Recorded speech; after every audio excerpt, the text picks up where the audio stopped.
Welcome to the podcast. Another special episode because I have with me the two championship coaches of the recent MPL Philippines. That's Coach Snap and Coach Aeon from Team Liquid Philippines. What's up? Hi guys. Hello. And I think the international viewers are gonna appreciate this so much because they don't have to rely on subtitles. This will be in English, of course. For the sake of Coach Aeon here, who is all right. Correct me if I'm wrong. Singaporean, Yes. right? So, but you did grow up in Singapore. Like you spent your whole life there. Yes. Okay, so you did go to military. That's what I also heard. Yes. Is that like a requirement for everyone? Yes. All Singaporean males have to serve the military. Okay, and so you did serve in. Or like you didn't have to like go to war or something, right? No. I mean, we don't. Fortunately. Thankfully, we don't have Okay. wars. But but we will be deployed if there are wars. Yeah. Like, what age was that when? For me, it's about 19 to 21, so 2 years. 19 to 21, and you were already part of the esports team back then, or no? No, so I started esports when I was in the army actually.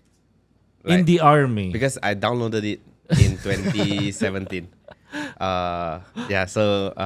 We have some spare time, like in the evening and night, Okay. like after working hours, right? So you have no Okay. PC there, so all I did was play ML. That's how it Oh started. my god! All right. So, but you were a gamer before Yeah, before military. League of Legends, I would assume. No, FPS games actually. Never I touch. I never played mobile Never games. touch. You never played MOBAs. No, You're so- more of an So FPS. yeah, so the funny thing is when I started ML, I will always remember this story. Like, I downloaded. I have no idea what is farming, what is marksman or like tank or all those, right? And then so I was playing my first game, and at that point in time, there's not a lot of heroes. So like a Moskov wrecked me so hard, and I thought it's like those RPG game is just the character that's strong. So I paid money to buy the character immediately because I don't want to save up the Yeah. better points. And then when I buy the hero and then I go into the next game, why I have no damage? Yeah. So you don't have the concept. Yeah, of I didn't items, understand farming. anything at all. Yeah. But you enjoyed playing the game, or was it more like I don't have anything to do? It's both actually. Both. But as I learn more, the more I learn about the game, and when I realized that, wow, you can keep improving, and like the ceiling is so high for this type of game it's interesting to me. Yeah. So by the way, I have a question. Like because we ordered the same coffee drink. Is this your actual drink? No, so in Singapore we don't have this. Sanford actually introduced to I me see. when I came here. Yeah, so this is like my favorite Starbucks drink now. Yeah, and yeah, it's true. It's not in Singapore because you only have like a Dolce or something, which is it doesn't taste the I same. don't think they have the white mocha sauce. Yeah. That's the difference. Yeah. And I don't think it's also. I don't think that Indonesia has it as well. I think the last country that I went to that had it was I think China actually Wow. in Shanghai. So I'm not sure if or was it in China? Yeah, it was or in Hong Kong. So it's not here. Maybe I unfortunately. just didn't look for it. I will take note when I go back. Yeah, I'm 100% sure it wasn't in Singapore. So Okay. it's pretty sad that it wasn't there. But there are there's like a ton Yeah, of other yeah. good coffee actually in Singapore. So you're not gonna have any problem with that. So how about you, Coach Snap? You're a full Filipino, or are you? No, I'm full Filipino, but I was raised in Malaysia. Oh, I did not know this. That's why we relate quite much to each other. Yeah, it's easy for us to talk because of that. Yeah. With our, Okay. slang, English slang. Do I sound racist when I say that you guys have the same accent now? You actually sound more Singaporean. It's Malaysian accent. Malaysian actually. accent. There you go. Yeah. I'm trying to control the Singapore accent actually. You actively like think like, okay, don't go Singaporean. Not like, go actively, Singlish. not actively, but you just get used to it. I think you get affected by the people around you, right? So, yeah, for sure. Yeah. And I'm sure that your English might be more Filipino English now than it was Yeah. Singlish. Because Singlish is, for me personally, it's hard to keep up with Singlish Yeah. for me because If it's like very fast and very angry sounding. If I speak full Singlish, I don't think they will understand me. Yeah. Wait, maybe not angry, more like in a rush or something. Yeah, very Like very urgent. efficient and very Efficient, yeah, there you like go. it's actually very how do I put this, like shortcut. There's shortcut for everything. It has many meanings like la.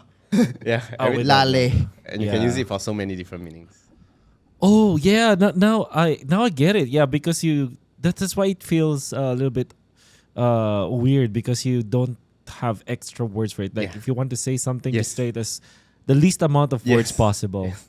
Even if it's like broken English, as long as you understand and as long as it makes sense, as To be short f- as possible. Yeah, to be fair, Singlish is not actually broken, quote unquote English. Yeah, so yeah, that's probably why I can't keep up because at least with Filipino type of English, you kind of like you dilly dally a little bit. You kind of have a little bit of Yes. an intro. Yeah, okay, I get it now. So you were raised in Malaysia for how long? Ever since I came back here for college, so it's Yeah. around.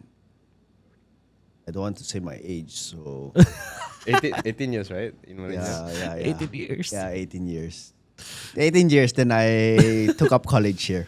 Okay, yeah. What course, if I may ask? Information systems.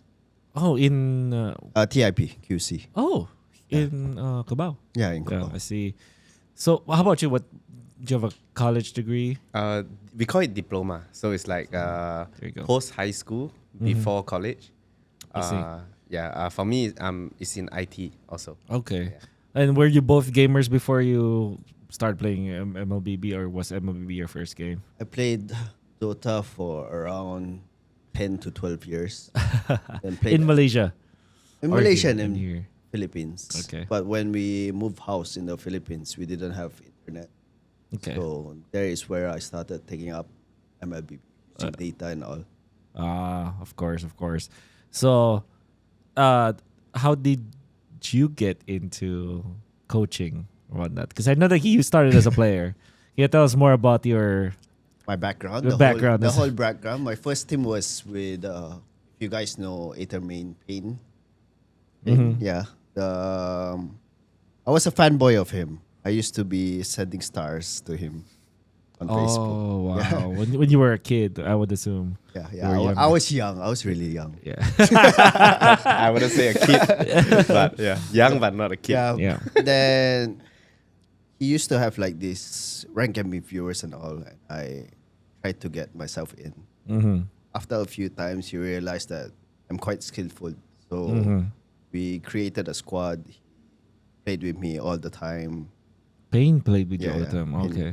On stream and all. Then even Honda B started playing with me.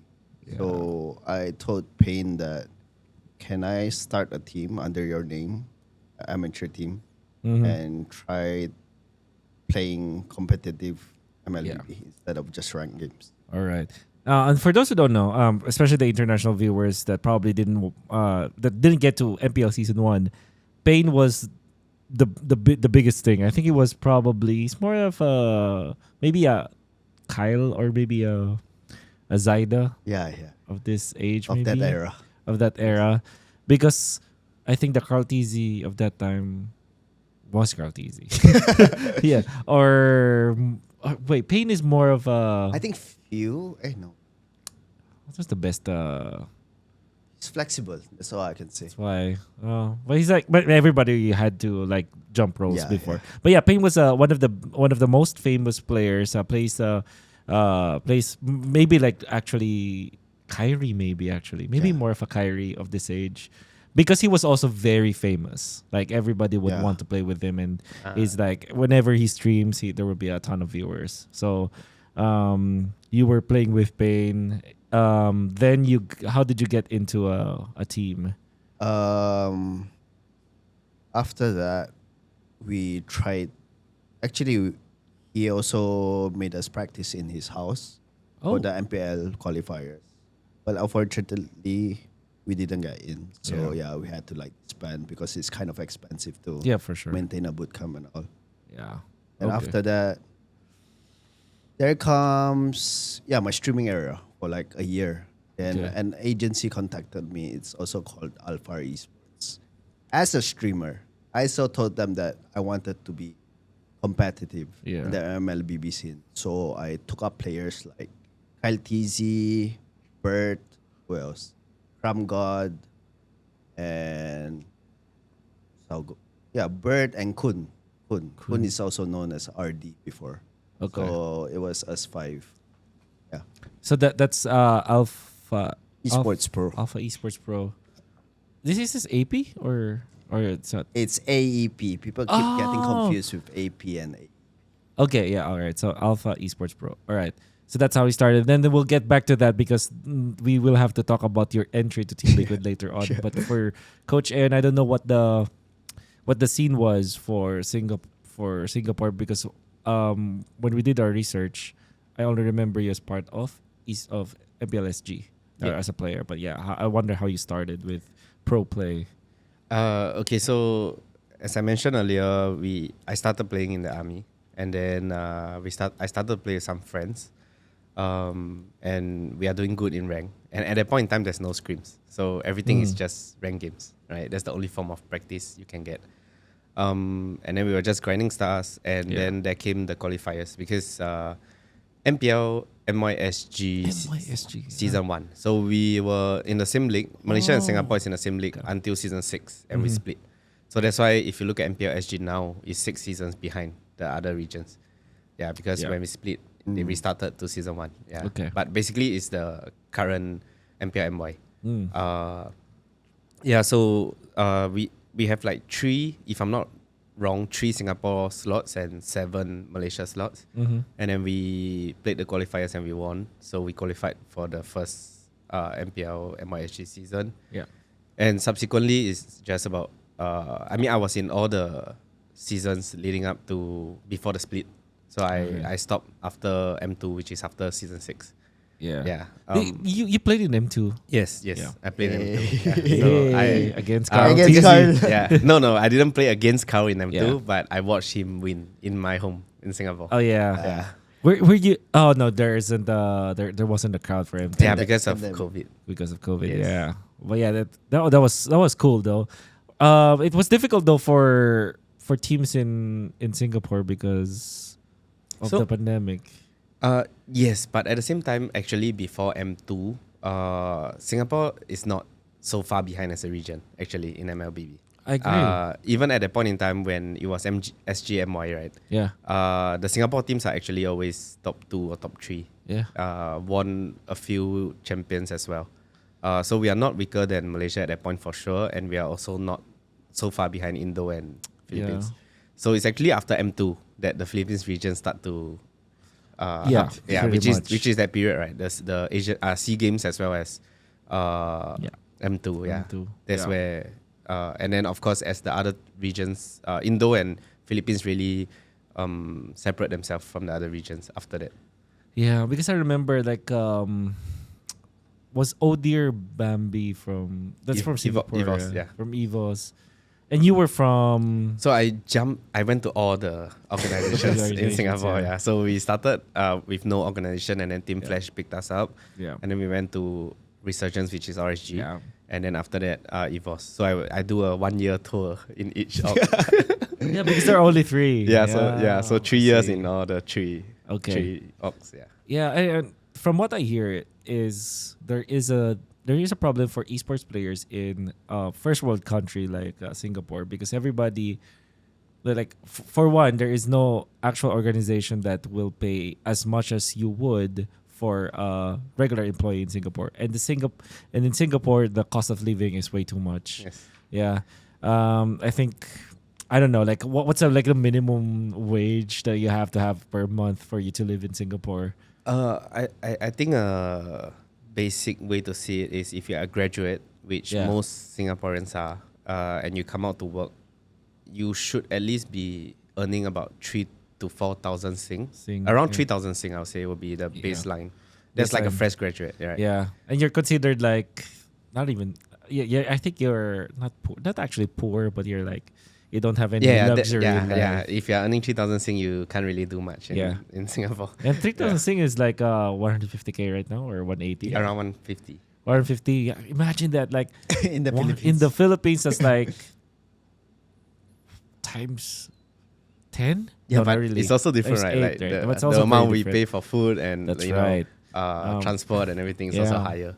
It's Yeah. outside. That's why most organizations find it very difficult to fully invest on an esports team. It doesn't make sense for them Yeah. because of the revenue you get back. It's also it doesn't Yeah. because of like viewership and endorsement things like that. That's how Yeah. organizations earn, right? And Yeah. and because of that, actually, a lot of players have to treat esports as part time. Yeah, which there is you why go. the region Double fell off so hard. Yeah. Yeah. And from what I hear as well, it's like they will have their job, their day job. Yes. Like 95% of all the players that are Singaporean playing in MPL Singapore, might even be 100%, has their day job or is like still studying. Yes. So Yeah. unless they are a student, if not, they will most likely be. Yeah. Unless they are very rich. Unless they are like filter rich Asians, because there are some, right? Yeah. That's what I heard too. And but that's like what 2% or maybe 3-5 people. Most of them. Yeah. Most of them have to work. Yeah, and what that means for everyone is you don't have your 2 p.m. and your 5 p.m. scrim. You will have to Yep. wait for the 8 p.m. scrim. Yep. Even then, it will not be enough because you cannot like really grind for too much because you have to wake up early. Also, and then if you think about it, 5-day work week, right? Yeah. So in a 5 days work week, it means that if you take out Saturday, Sunday to train as well, you have no life basically. Yeah. You get burnt out pretty quick. Yeah. Yeah. That's why I think that's 90% of the reason why there are like actual great Singaporean teams, right? Yes. And that's also what made Team Flash's success really commendable. Yep. Of course, there is Hades there as well as Kurt, but they gotta have to hand it to Diablo and the other players that always have been there because it means that they have either sacrificed too much or they're like filthy rich, which I think in their case they weren't filthy rich, right? From what I know, no. From what- They they sacrifice a lot for sure. Yeah. So for everyone out there who's watching, let's give the Singaporean players and organizations a little bit more appreciation because it's not really the same as for us. Yeah. So did you continue working as a coach or did you go back to day job? So it's the same for me. After M2, I decided that I didn't go to college because I wanted to compete MPL. And I Okay. didn't want to have other distractions. I want to do it like full time, right? At that point in time. And I was still really young, so I can afford to do that. Yeah. And then obviously by M2, that's like 3 years in already. And I reached my mid-20s at that point in time. Yeah. And so I decided, okay, I need to get a real job, right? Yeah. In Singapore. So Yeah. then that's why I stopped. And on the side, I still watch every tournament, all the MPLs in all the regions. And from time to time, I still have some projects. Like I will hop in 1 season or 2 with like Team Flash or some other orgs that approach me maybe. As a And, coach or as a coach, also even as a player for a couple of seasons. Yeah. So yeah, there'll be some projects here and there for 1 or 2 seasons, and then I'll stop again. Yeah. So that's how it happened, and that's why on paper it looks like I stopped for I think 2 to 3 years. Yeah, the last time. but you never really stopped like being involved in a way, the MLBB. community and also the game. Yeah. Is Coach Aeon filthy rich Asian? He is his. No, that's a lie. Okay, so which kind of begs the question: why MLBB amongst all of the good? Because there's like a plethora of good esports titles that any Singaporean can have access to. Most of the successful Dota 2 players I know from back then, especially because of Ice, started in Singapore, and then there will be like coaches from Singapore. Then eventually, when they reach a certain age, they just go back to real life. Yes. Yeah, but that's what I noticed from Singapore players. But there's also like there's Valorant, there's like you like FPS, right? So Counter-Strike probably. Yes. Overwatch back then. But yeah, there's a lot of games that you can choose. What is it with MLBB that you went back to and stayed after you graduated from high school? I think it's because of the fact that I started in MPL actually. So I always love like competing, and I always love esports. So initially, I wanted to try to go pro in like CS. But I realized it's really hard because it's so like Europe dominated. Okay. And so ML in a way is Southeast Asia dominated even until now, right? Yeah. Which means that we have a chance to, be at the top level. Yeah. And of course, also my love for the game. And there's always so much to learn. And again, Yeah. I started with no mobile knowledge, right? So even when I'm like competing in my year 2 or year 3, I'm still learning something new, which is what I really like. And honestly, even until now. Yeah. So so that's what made me stay, and it's just passion for the game and competing, honestly. Yeah. And it makes me wonder, like, there should be some parts of your military work and your, well, it's a job still, right? Like military is Yeah, so technically a when job. you are in military for that 2 years, you are considered a full-time Employee. of the military. Yeah. Okay.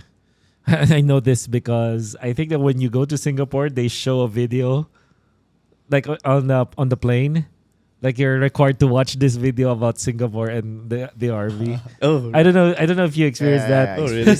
Yeah, you have to. Maybe I didn't notice. Yeah, when maybe you didn't when you notice. get back, you might Okay. watch it. Okay. Yeah, when you and I think that they will even interrupt whatever you're watching and then you show it. Or before you're able to play whatever you're watching, they're gonna show a Singapore ad about the army. I'll take note this time Yeah. when I go back. I think it's you might Singapore see Air. yourself. No. Because we went to Singapore for 2 years, M2 and M3. Yes. And I 100% remember that happened both occasions. So, so it might be for different maybe No, other maybe. airlines might not have maybe it. different. Maybe not SQ. Maybe, Yeah. but Singapore Airlines for sure. Okay.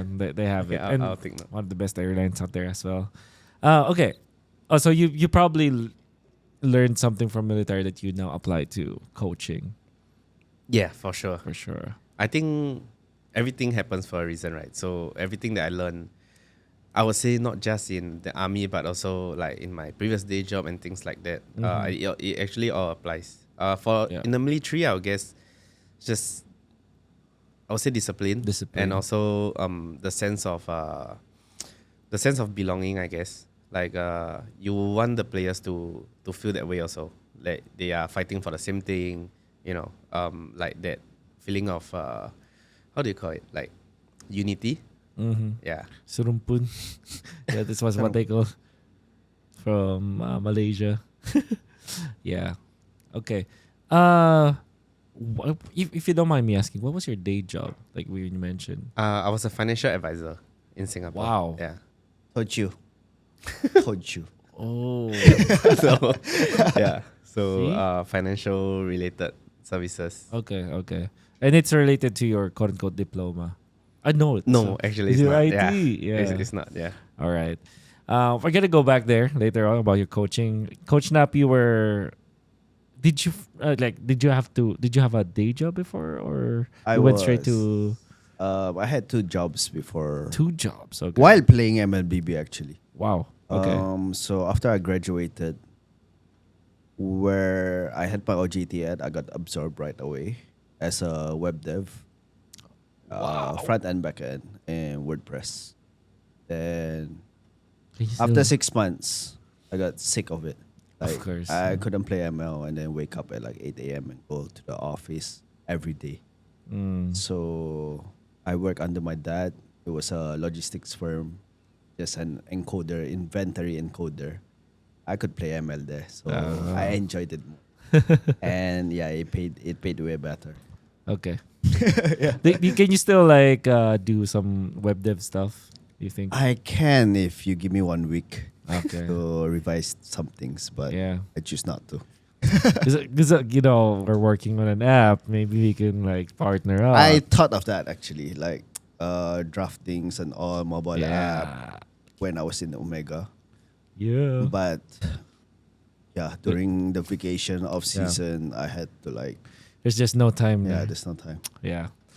Maybe we can partner up or something. But yeah, so you did have the day job, then eventually got to playing. And then which part did you enter coaching? Because you're not old. You're not old, right? So Yeah, I'm not old. so why did you have to when was that decision of okay, I'm not playing anymore. Let's explore coaching.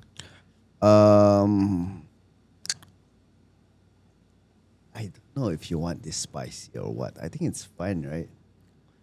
If it has been a long time, I think. Yeah, I think it's fine. It's been like 3 years. I was in Onyx MDL before. After that, I feel like my prime was over, or it wasn't really taken advantage of, since they put me into a 6-man that time. The reason behind it is like, if I become the main 5, the things wouldn't be balanced, because we had like a sub post 5 as well. My main role was a mid laner. Okay. So yeah, we have to like just be ready as a duo. Oh, I see. So yeah. So you're not subbed as individual players, but more of a duo. Yeah. Okay. And the person that I want to be partnered with was in the main 5. Oh. I'll just drop his name. It was Rapidot. He knows this. Shout out to you. Wow. Because off season we've been playing like 2 months together, and it surprised me that I wasn't in the main 5. I see. Yeah. Okay. So after that, I realized that what can I contribute as a 6-man? So I've been doing a lot of back end stuff, making heat maps, started with like ops recording and all, providing them with PowerPoints. And the post for that time was Chovy, and I was really close to him. Yeah. He didn't know how to play Kadita at that time, Selena. I was making like PowerPoints for him and all, and teaching him one-on-one. Yeah. So after that, I realized that I think I can be a coach.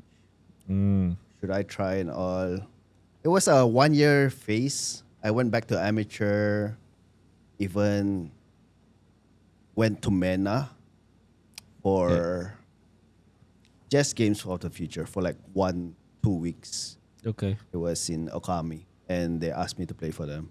Yeah, after that, I made an amateur team. It was Palos, Reggie, Bert, and Puder.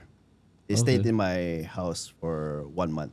Wow. And I was financing some things. Crazy. After that, Crazy rich nothing. Yeah. After that, nothing. Nothing happened. Like Yeah. everything is like ongoing. The season was ongoing and all. Yeah. We wanted someone to sponsor us, but nothing. Yeah, nothing happened. So I just realized I took a break, and I continue. We use this term for international people. It's like pilot in the Philippines. I boost people accounts to earn money and all. That's how I make a living. Yeah. Sorry. And I think Palos had another amateur team. That was my first team I coached at. It was called Gen Z. It was Toto and Palos together. And the rest is like Humble Sai, which is in Guangzhou right now. Yeah. I thought it was CKY, I think previous team with Benting in Osterforce, I'm not sure. And Jmar as the tank. Yeah, I coached them before, like for 1 to 2 months. Deomar is Miko. No. No. Jmar. Jmar, sorry. Jmar, yeah. Yeah, so Toto, XP Lane, also known as EJ in Echo Loud, Echo Proud. Yeah. Okay. And Palos also, MDL Echo. Yeah. Then CKY, mid lane, Then and yourself. Humble Sai. Yeah, then me. Yeah. So we dominated the scene. Even Teddy, I destroyed him also. Even as a player, I destroyed him also. Ooh. Yeah. But yeah, after that, I just realized that coaching is really for me. And thank you to I Cram see. God. He took me into Omega after that. Okay. Since I was his captain before in the amateur scene, together with Karltzy. Yeah. So, did you have to try out for Omega? No, they took me in right away. That's perfect. And because you have a lot of coaches back then, you have under Coach Dap, I think, because Dap is my friend. Yeah. So you have yourself. They Dap. had to decision who is in the FE, who is in the MDL team, who is in the MPL team when Yeah. I came. Salman and Yeah, the Salman, I took him up late. I see. Yeah. I was looking for like a playing type of coach, like what I'm doing. I for, see. for the FE teams. So yeah. So you can like really teach like mechanics and everything. So I even took up Ravane. Ravane is also from Archangel before. He was like a playing coach. I took him up for the MDL team. I took Salman up for the FE. Yeah. I see. And you stayed in Omega for 2 years? maybe? Yeah, 2 years. So 4 seasons. Yeah. So there's that. Now, we get into this part where we talk about MPLPH season 17. Before I ask you about how you got into season 17 or whatnot, I wanted to really dive into like what happened in there. Like, how did you find your success? If there's anything that you want to, that you can reveal, like what is the secret sauce of this success from Team Liquid? Isn't hard, right? We just came to do our job. I mean, for me, obviously, I think our job is made easy because of the players that we have. We have really incredible players. In my opinion, the best players in their respective roles, especially the 4 veterans that we have, right? And also incredible like staff, support, back end staff. So honestly, for us, we just came in, we do the best that we can in the field that we should be doing, and it just clicked. So I saw an interview with you when you said, it was Coach Aeon actually, it was his quote, and he said like, it's easy and hard. Easy because you have great players, hard because of the league or something like that. Yeah. So that question was asked, asking me to compare, I think, MPLPH and also my previous experience, like SG and stuff. So here, obviously, it's harder because of the competition. Every weekend is a threat. You have no like free wins per se, right? Yeah. But at the same time, it's easy because of the players that I have, and also like assistant coach and the staff. It feels like I have so much help.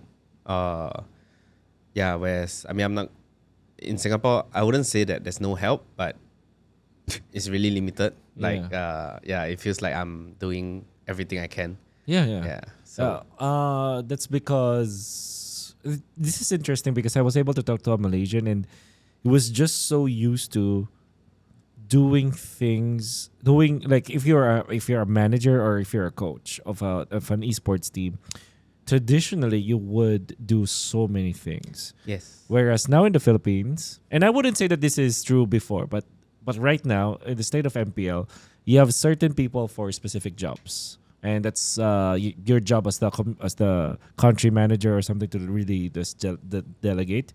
But maybe if you look back 6 years ago, you would look at coaches that are actually managers. Because when I started coaching for a Dota 2 team, all of the things that I had to do was more of a manager thing. And I want to coach a team, but I just can't because if I don't do this, we can operate. Like if I don't... The operations have to be done first. The operations have to be done first, and then you get to coaching. And already at that point, you're tired. You're not performing as much. Yes. And I wouldn't really blame the organization for having that. It's just the state of esports back then. But now with MPL, at least you can designate that job. Anyways, so you're telling me that it's easy because of the players, hard because of the league. But when I look at it, it feels both difficult. I think it's difficult to coach good players, like at that level. I think it's more difficult than easy. I don't know if you'll agree. Because, again, these players, before you, they had 5 championships.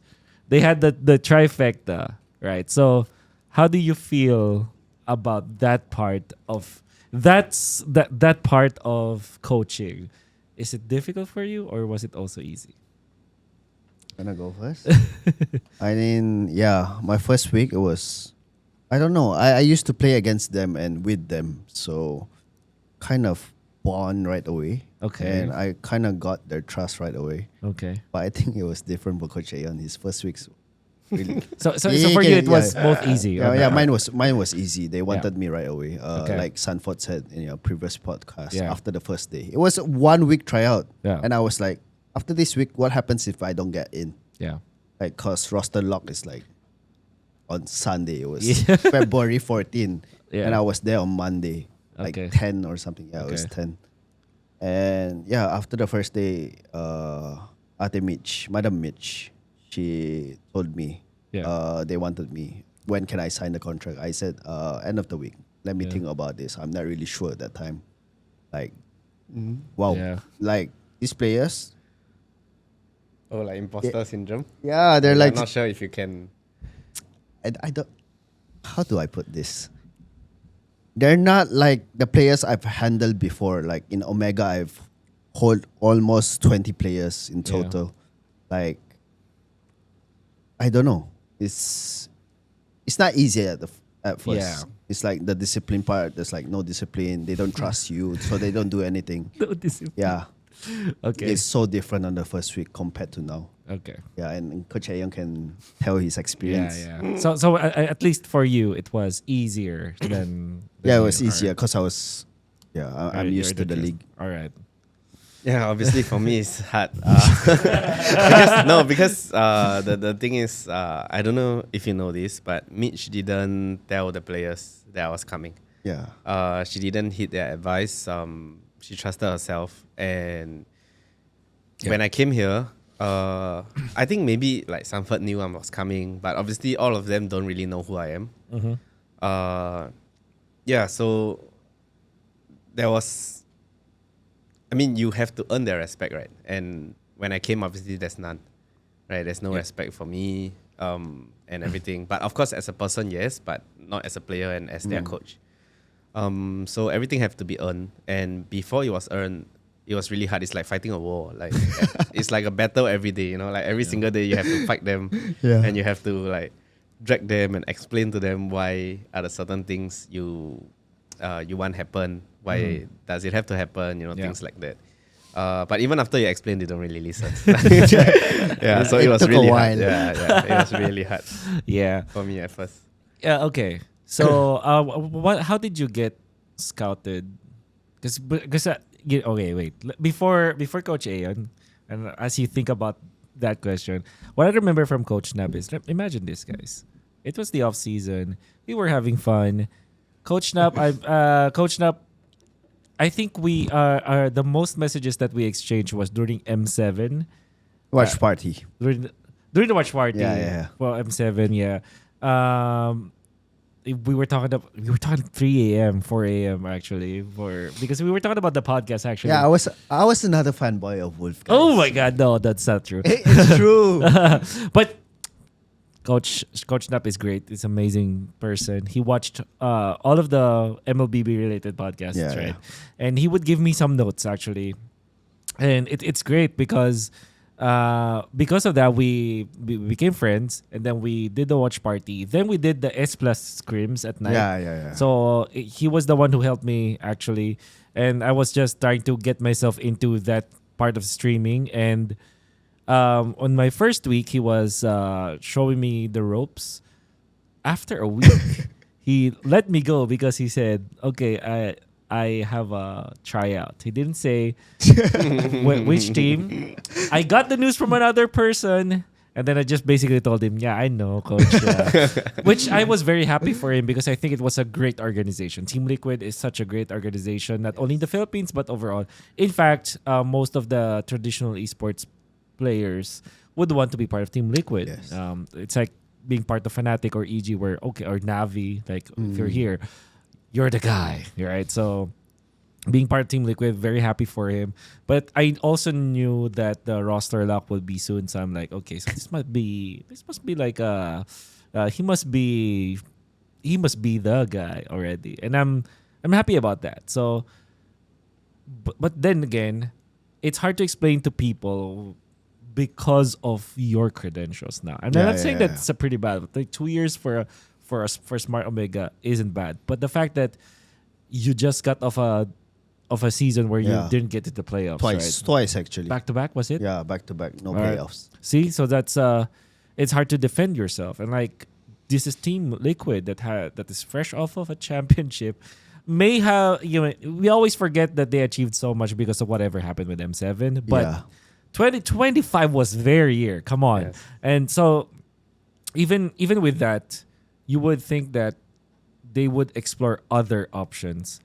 To me personally, I knew for sure that there weren't any other options, right? Because if you look at the coaching, like if you are looking for coaches, you would look for your Coachib, your Daiki, your Arcadia, someone like that. and I'm pretty sure the Team Liquid went and inquired for those, but it's just not possible to get them anymore. Yeah, like, yeah. Because there's some things like there's some roster changes where like I know that you'll not get it. You'll try once, but you know that you'll not get them, right? So there's that. And me personally, I think that there weren't any available coaches anymore, right? So for Team Liquid, when they were deciding, I'm like, wow, Coach Snap, I'm happy for my guy, but I'm actually surprised that they got you, right? So I think that's just a normal reaction, right? It's normal for everyone. Yeah. Actually. So, and then eventually they announced like this guy from Singapore. Like, what? Are you kidding me? So I'm like, I'm really. And then you couple that with the AeronShiki thing. I'm like, what is Team Liquid cooking? Top 8 mind secured. blown. Oh my god, mind blown, right? So Top 8 secured. yeah, but in your head, Coach Snap, weren't you like pressured or scared that why is an organization like Team Liquid getting a coach from a team that didn't make it to the playoffs back to back?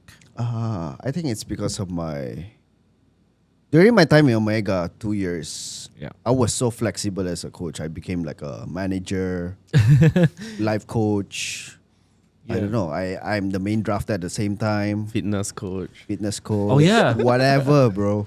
Like, I've did it all. I've done it all. Yeah. And now Liquid, after talking to Boss Chris, shout out to you, Boss Chris. I think all they wanted was a drafter. Okay. Yeah, all they wanted was a drafter. I don't need to be in charge of any like schedulings and all. Yeah. Yeah, I think I just filled the role as well. While talking to Chris, asked me a few questions about what will happen if it's Game 7, blah, blah, blah. Okay. And I think, that was the sign they needed. I see. Yeah. All right. And regardless of the result of your previous teams, you have a lot of confidence with yourself as a drafter. Yeah. Perfect. Right. And now we had to coach Aeon.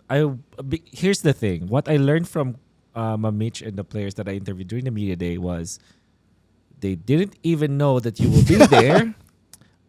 And the word that they used was last night or 2 nights ago. Imagine this is media day is like February 19th or 20th, something. I think. 20. And then you got to the Philippines 19th at night. Yes. 11 p.m. 11 11 p.m. 11. So less than 8 hours was the amount of time that they knew about you during media day when I interviewed them. Yes. When did you get interviewed or scouted, and how did you actually got scouted? That's also what I'm curious about. Okay, so the story is I was watching, because I told you I still watch all the big tournaments and whatnot. So I was watching M7 with a friend. I cannot say who this friend is, but it's somebody who is in the scene and have some connections, right? And I was watching M7 with him, and I was a bit cocky at that point in time. And then I said something like, why are the top teams drafting like that and making these kind of mistakes? And so I said this line, but I was half joking. Okay. I said, give me this kind of players and watch me cook. I said, no, but I was just kidding, right? Like half kidding. And then somehow, like, I think less than a month later, he heard that TL was looking for a coach. And so then he referred me. And then so Mitch actually messaged me and asked if I'm willing to relocate. At the point in time, I thought like, okay, sure, like why not, right? Let's see what happens. And usually I would say no, actually, but I mean TL is TL, right? Yeah. So I thought like, okay, is this not an opportunity that comes every day? I was even shocked that they even messaged me. Like I know that I'm also not like a social media guy. I'm not a community guy. I don't post a lot. I don't, chat a lot. So, so I was shocked that they messaged me, and I went for the interview, had a chat with them.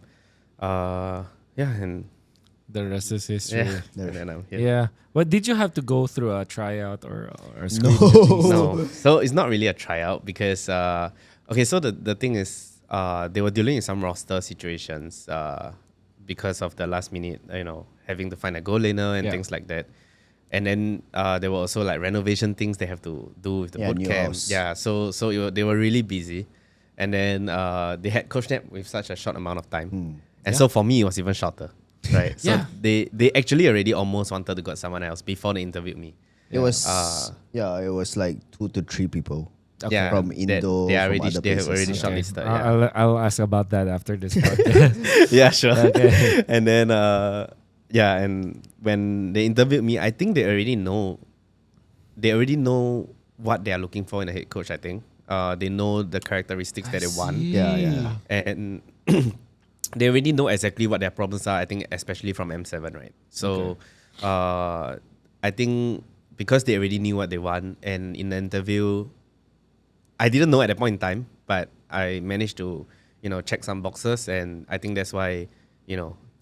yeah, so I mean, props to them as well. Like again, also shout out to Boss Chris and also Boss Dan and Mitch. Right, I think they, in a way, dare to take risk on people, and this is not just for us, but also even for San and Teddy. Right, they dare to take risks on people who, on paper, are not the best choice, but as long as they can see potential, and they know, okay, this is what we are looking for, they will trust you. Yeah. But you also mentioned something about like they already knew what they wanted, and I think that's also that's a skill that is not that not everyone has, especially from a management point, because sometimes people can be risk takers, like actually just risk takers, and they don't know where to go. Yeah, but how do you know which is the right risk to take, right? Yeah. And in a way, it's like you already know what you want, so at least you just have to look for people that has that, and then you just risk the fact that they might be good or bad. And but most of the time, that will give them something, because at least you know what you wanted. And were you part of the set amount of people that decided that this is what we need from a head coach already back then? All right. They also asked me like, Yeah. what type of head coach do I want? Who Yeah. do I want to work with? I've said no to a couple before he came, but it was like really last minute, and I was shocked that we suddenly sync so well when he came. Like, damn, Singaporean, Malaysian, okay, okay, good food, Yeah. It was- Spicy food. yeah, it Same was culture. Yeah, it was so fast. Yeah. Like, I've never been this close to a coach until Aeon yeah. came in. And is it true, whatever Sanford and Sanji said, where I think it's somewhere along the lines of you reviewed all of their matches, all of the players, you reviewed all of their matches, even during their amateur scene or something like that? Yeah, so I mean, I did set some time aside to study them before I come, but of course it helps that I already watched them live for so many years. I would say so many seasons, right?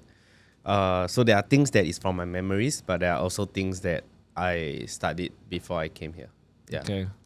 So, but you are you like a guy that takes a lot of notes? Because that's what I heard. Yes. Are you an Excel sheet guy or more of a notes guy? I'm a notes writing. He's guy, the right? old-fashioned guy. Yeah. I'm the modern one.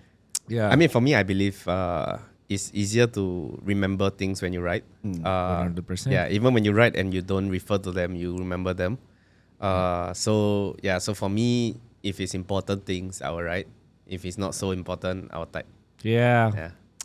You know what? I think we're the same because Yeah, I can there's tell. no- you can tell, right? There are different kinds of people actually when it comes to learning. So some people learn by reading and Yeah, memorizing. yeah. Some Yes. people learn by like us. They call it Voice. by voice actually, or Writing, hearing, listening. writing, Yeah. and listening, and everything. Yes. So science says that we remember how we wrote it, Yeah. not really what we wrote, Yeah. basically. Yeah. So sometimes we will miss things, but we remember our state when we wrote it. So when I think I can, when I look back at my notes though, I don't remember some of them, but it just, I think our memory is better when we write. That's why even with notes, I always, I always like bring like a ton of notes before the broadcast. And I see that you have your thick notebook that you bring to the stage, and apparently that's not all, because Sanji and That's not all. Sanford told That's not all. me that you have a notebook for everyday scrims. Yes, more than one. It's more than one. All right. Okay. Who amongst all the players have the most mentions in your notes? I don't think there's one player, to be honest, okay. because I don't write about individual players. I see, Unless something really stands out, which is not often. Which is most not of the time I write things that are more general about the Okay. draft. I focus more, Okay. as a team than As a team. as All right, individuals. all right. Yeah. Okay. So you both come into Team Liquid. Like I said, these are the players that have 5 championships MPL before you went. An immeasurable amount of championships from other tournaments internationally and locally. Also coming off their best year yet. Yes. I guess, even though it's not Golden Road, but Yeah. Yeah, it's not Golden Almost Road, a but Golden best. And you would say like nobody, like that's probably the best run that any Mobile Yep. Legends team has ever done in a year. in a year. Mm. And even before that, they were already good. So egos are probably Through like the roof. through the roof, Yeah, through the roof. mile high individually. Yeah. You get assigned to the GOAT Karltzy, who is notorious for hating people who are quote unquote tanga. Right? Ayaw sa tanga. You probably know what that means, coach. I know. San, who wants to, like, even Sanford, I can feel that he wants to also be part of the leaders of this group as well. You can really feel that in his aura. You have Mamich, who is also scary. Can be. She Can be very scary. And an army of haters. Actually, I thought you wanted to say supporters.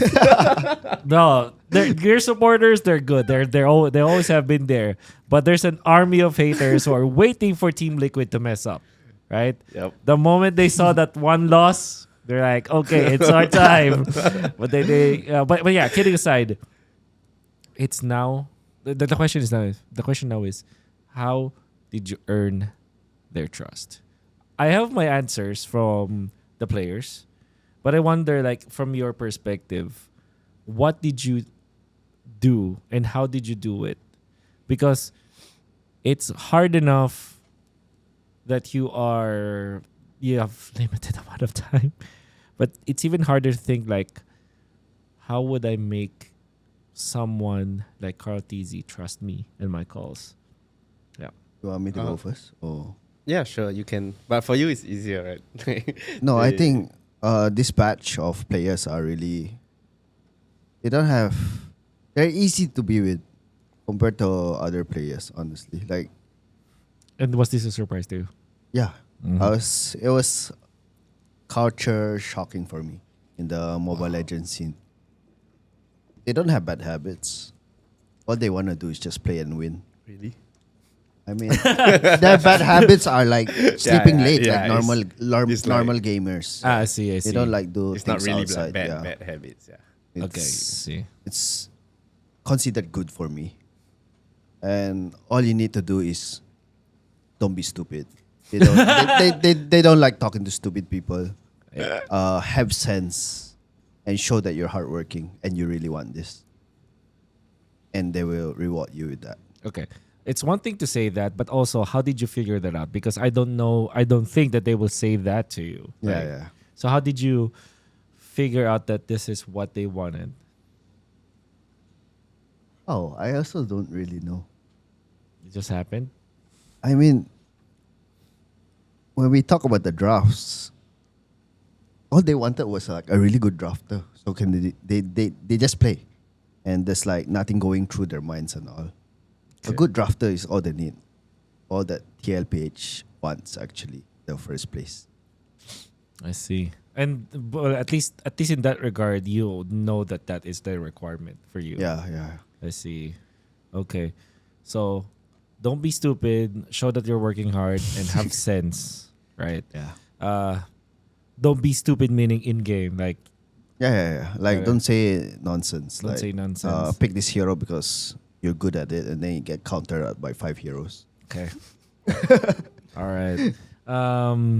And how did you show that you are working hard to these players? Like, because I've read a lot where you are up until 4 a.m. or something like that. I'm always up until 4 a.m. It's either Anyway. playing MLBB or watching MLBB. I think I'm addicted. to MLBB. I'm not sure. I think You he should is be. as well. I think, we Yeah. both are. Like, Okay. I don't know. My free time, I play MLBB. Yeah. So I don't know. I think I'm addicted. Yeah. So it shows. So you're more addicted than hardworking, and then hard work just came with it. Hard work comes with wanting to destroy every team. Okay. Competitiveness. Yeah, For the him. Competitiveness. All right. And then hard work is just a byproduct of it. Yeah. Okay. Perfect. How about you, Coach Aeon? And most especially you, because Coach Snap at least had a little bit more time and was known by the players and is a coach, but for you, and you also have to speak in English with them, right? Yes. So Yeah. and force them to speak in English. So there's also Yeah. that. So Yeah. So for me, again, at first, obviously, it's hard. Also because of the what do you call it? Stigma that you got from Singapore as a region in MLBB, that we are the weakest region, right? Mhm. So of course, for them, they'll be like, I think, first of all, when Coach Net mentioned about like stupid, quote unquote, I don't think it's about being stupid, but it's about you have to gain their respect with your views and knowledge in game. And if you don't do that, the rest is hard to follow. So you have to show them that you are at least on their level, or you can oh my god. see things, even some things that they don't realize. If you can help them realize it, they are very reasonable people. So they are open also. Like, even though yes, their egos are high, I'm not saying that it's not, but it's in a good way, I think. Right? I think as top players, all top athletes, even in the traditional sports, have some ego. I agree. To be the top, you need to have an ego. So I think it's good that their ego is not in a sense that they don't listen to you, but it's more of like, their ego is more of like, if you don't show me that I should listen to you, I will not. Right? So you first have to show them that they should listen to you, but if you do prove that to them, they will. They are open. Oh, they're gonna trust you from then on. Yeah.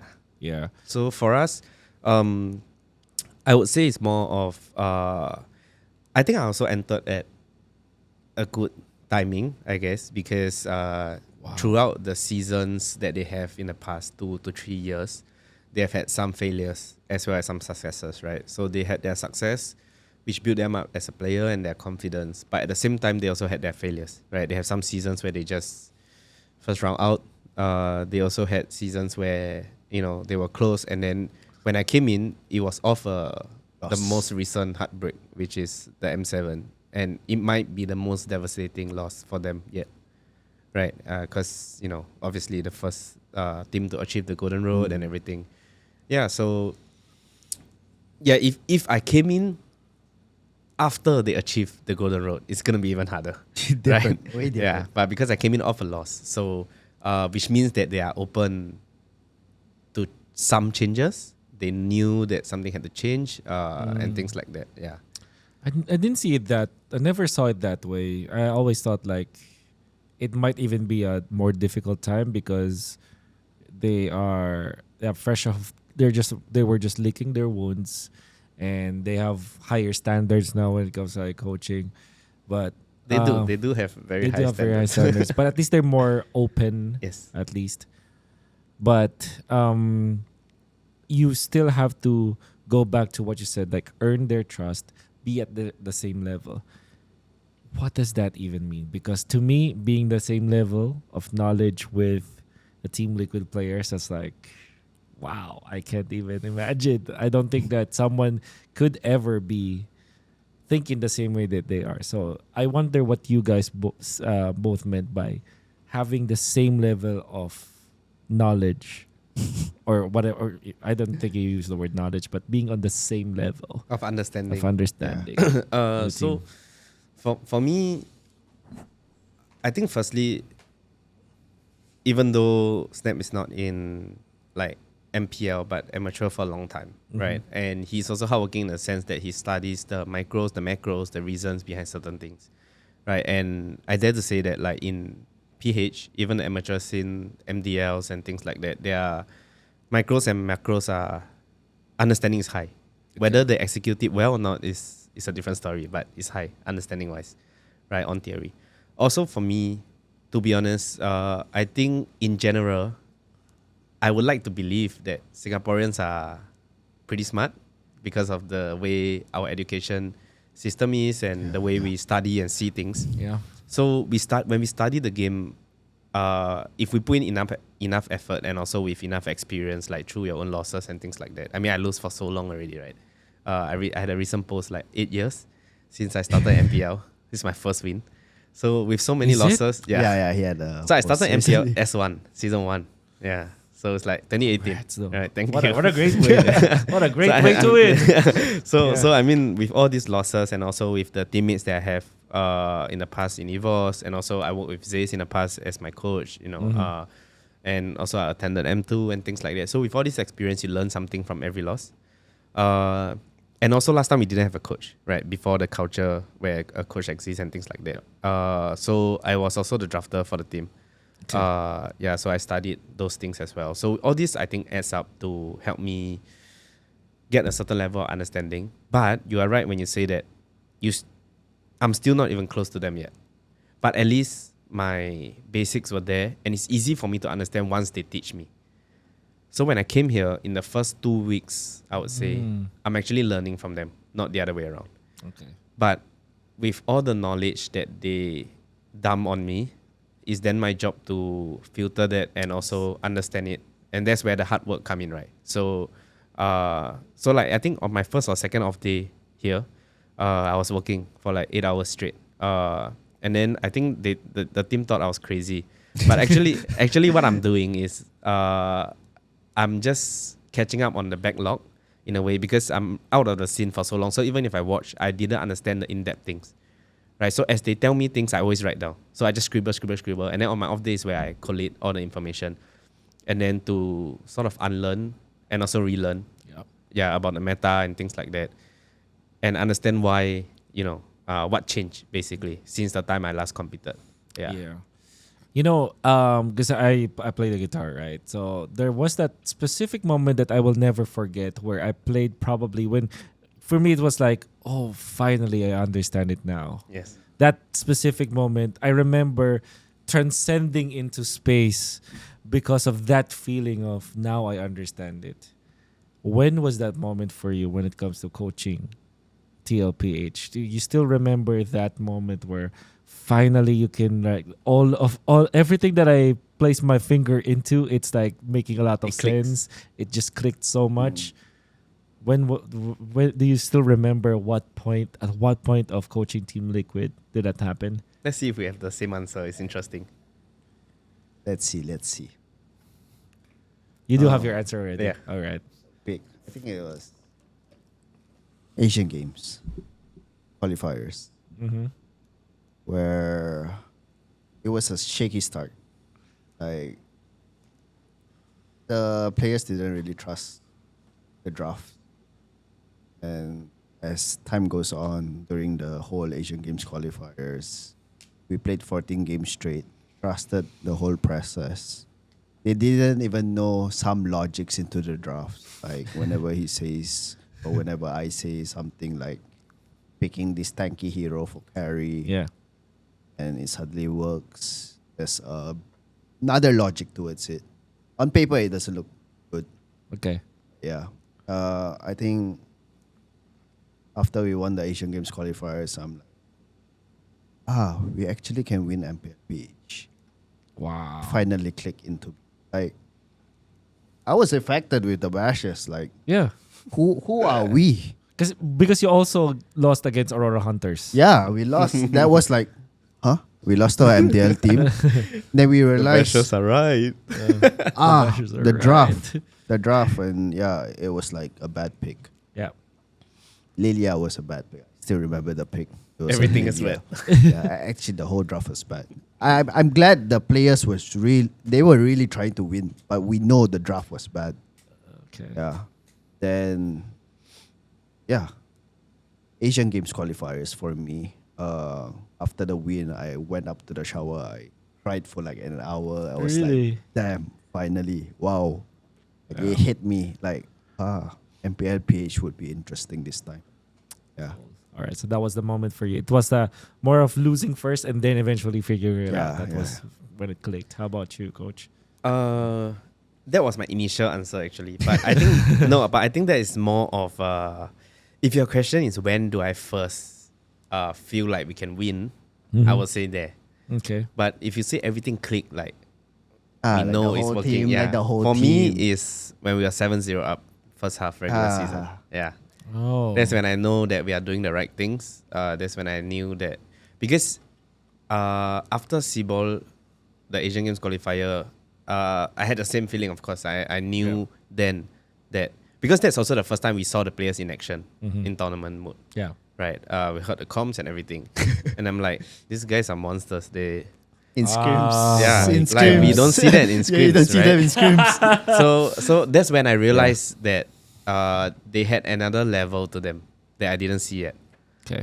Which makes sense to me because that's how they win all these championships, right? Mm-hmm. And so after that, I knew that we can win MPL, I but see. then we needed proof, right? And of course, it's still for me, it's still my first MPLPH. Yeah. For him, it's the first season with quote unquote the top team, right? Mm-hmm. So for me, I think after we met every team once and we win every single one, Okay. that's when I knew, okay, Yeah, what everything's now clicking. what we thought on theory is true. Yeah. Yeah. And that must be the most satisfying thing for a coach because when your theory comes to Yeah. actual truth, that's where everything's just, you're just doing a great job and all the imposter syndrome that goes away at first. And then it comes back. It comes back. And then it comes back. What was your welcome to the MPL Philippines moment for you, Coach? Onic match? For me, it's Onic match because that's Yeah, when I first go on stage. Week 8. Week 4. Week 4. Yeah, Week 4. That's when I Alright. first went on stage. But if you want to say welcome to MPL PH, like it will be the first regular season game where I felt the energy of the crowd. Yeah, that's when because the atmosphere was crazy because it was Aurora and it was game 1 and like there's this pent up weight from the fans and all this. So the energy was really crazy. We weren't even confident. When we Yeah, Daiki. you're playing Daiki as well, right? So there's a lot of problems that you had to face. Game 1 went well. Game 2 was 0-8 for Karl. I even said in broadcast, this must be the worst game of Karltzy's career because I've seen the guy from season 2. He has never went 0-6 before, if I'm not mistaken. You must be that must be scary for you guys because No, it's expected actually. The Hayabusa game is We expected. didn't expect to win game 2 actually. Yeah. Because when we did our draft simulation, there's no way we can get a good draft. Can we reveal that? It was supposed to be think it's another okay. hero. I think it's It was okay. supposed to be Yeah, Lancelot. it's supposed to be Lancelot. Instead of Wow. Hayabusa. Since it's a Baksha, right? So Yeah, it's supposed to be a Lancelot. Lancelot. oh my god! All right, wait. Okay, here's the thing. I said on broadcast that I think I remember saying it must be Lancelot as well. Yeah. But then when you picked up the Hayabusa, I thought, oh, maybe they're picking this because of Sixteen, I Harith. think. Yes. 16 Harith. No, 16 actually, it's true. For Harith. Yes, Yeah, but in my opinion, that's not your problem, right? Like your problem is the Baksha Objectives. and the turtles. Yeah, Right, that's also But I think Karl picked the Hayabusa because he wants to be able to deal with the Harith as well. Harith. So he wants to do everything basically. yeah, which he eventually you guys figured out that no, you don't have to do anything, Yeah. Karl. Yeah. You have to do a lot, but Yeah, you don't have to do but not everything. You have everything, teammates yeah. as well, you know. Yeah, and that's interesting because Karl, on paper the Hayabusa would. I think I eventually said that the Hayabusa is good versus Harith and Jushin. Yeah, because that was like the old counter before. Of course, that's Aurora, so you can't be an NPC against Aurora. Yes. Yeah, so they're also pretty good. They're the world champions even during that time. Point, yes. Of course, knowing what we know now about Aurora, we would think that will be such a one-sided. That will be a very even affair. But of course, that was week 1. Everybody was expecting Aurora to be good. Everybody was expecting you guys to be bad. With one day practice with with one Daiki day also. practice as well. So One bad day, by the way. Practice was bad. He only won 1. The whole scrim. it It was 111. 111, I think. Yeah, it was or something 111. like that, or 210. Because they are so was tired. it because of him though? No, it's because they are No, so no, tired no, from no. Asian Games qualifiers. Yeah. I see. Yeah. So it They- wasn't they are really. still because- they are still recovering and Oh, because they had a combine. Yeah, we had a Yeah. combine. they had Asian Games qualifier and then combine. Yeah. And Summit. then Summit, So then they are- 1 day practice. it felt like they are still Oh recovering my from the God. schedule. Yeah. Yeah. Is it true that when you're like when you're part of Team Liquid, there is that feeling where okay, we're doing bad, but man, these guys are gonna carry us even when everything was bad before. The practice before it was pretty bad because there were so many reports before where the scrims of Team Liquid Philippines were 0-12 or not really 0-12 but 4-12 0-4 Oh, for a lot. yeah, a lot of 0-4s out there. But then when it comes to like the tournaments, no worries. Karltzy will carry us. Sanford-Sanji will be crazy. Jaypee will find a way or something like that. Did you feel that way at all? Like First month. I saw why they felt that way. I can see the reason, yeah. but we don't agree with it. We never Yeah, agree. yeah, we we never never agree with that approach or that mindset. Yeah, there you because go. to me it's ridiculous. Yeah. Which brings me to one of my prepared questions out here. I don't know. Are you guys fan of basketball or something? No, Last time, not now. not Yeah. now. All right. Not So now. you do at least know Steve Spurs. Nash. Yeah, Steve Nash, You of at course. least- so this guy is Point guard. a point guard, really good at the game on like in esports terms, he's good at macro and micro, basically. So he said that, all right, so this is more about like looking for the winning player, which I think the Team Liquid has a lot. So he said that if you don't play in the right way and the right motives, it's harder to evolve as a winning player. And the context of what they were talking about here is practice. Like if you don't show up in practice as a guy who wants to win, you will not become a winning player. Because sometimes, players will just go and have a shoot around, just, get through the Get through the day. Get through the day. Yeah. And they will say like, and then if they struggle, like, no, coach, don't worry. When it comes to the tournaments, I will perform well. I experienced this with many players before, and they do actually perform better in Yes. tournaments. No doubt. They will win. Next week, okay, they will win again. But during that most specific time where you want them to win, they eventually will lose. And that you will never expect when that time will happen. I firmly believe that in scrims, you have to play your best. I don't know how to instill that into players. That's probably still my... You know what multo is, coach? Regret. Your regret. Yeah. That's also always been my regret, my ghost, where I don't know how to instill into players how to develop that discipline of being serious in scrims. Of course, let's just say you're serious like 8 out of 12 times. That's all already good with me. But do it for 0 and 12, no. But yeah. So what do you feel about that statement? If you don't play in the right way and the right motives, it's harder to evolve to a winning player. Yeah, he can answer that because I was really amazed how he. All right, love it.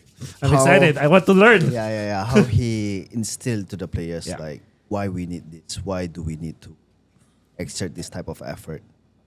It's for our own good as well as for the whole team and for future purposes as well. Yeah. So, thank you. Actually, I thought about this. I knew this will be asked today. Yeah. I was thinking, how much should I Okay. say or how much should I withhold, right? Because Yeah, I was yeah. also thinking of my competition. But Yeah, then yeah, for actually, sure. I I feel that I'm fine with it, to be honest, because to me, if everybody practice hard, it only elevates the scene as a whole. And if we cannot win just because other people learn to practice hard, then we don't deserve to be champions. So I'm okay with. What a great mindset. Yeah, I'm okay with that. So for me, firstly, it's about doing what's logical, right? So what I mean by that is that's why I think if you talk to Sanji, he always say things like, oh, he feels that, even though he wants to, talk back, but he talk back to me, but sometimes he feels that he cannot. It's not because that I'm fierce or anything. I'm always joking, right? But he knows that what I'm saying is logical. That's why, he just listen, right? Because, okay, firstly, you're here in the bootcamp every day. You are gonna spend 6 to 8 hours in the gaming room already. So if you spend the 6 to 8 hours losing and tilting and learning nothing, it's the same as if you spend the 6 to 8 hours, working hard and learning something. Yeah. That will help you, right? So for me, first of all, let's not waste time, right? If we are already here, let's do our best. Secondly, when we talk about being logical, I always look at the top athletes, right? Because I think that as esports, we are still very behind the traditional sports. And I like how you use a quote from a basketball legend because that's also how I see things, right? And to me, if the Kobe Bryants and the LeBron James and the Cristiano Ronaldos, if they are training so hard, who are you to say that you don't need, Yeah. So, I mean, also, for me also because I'm older than them. And also when I saw Karl win in M2, he was only 16.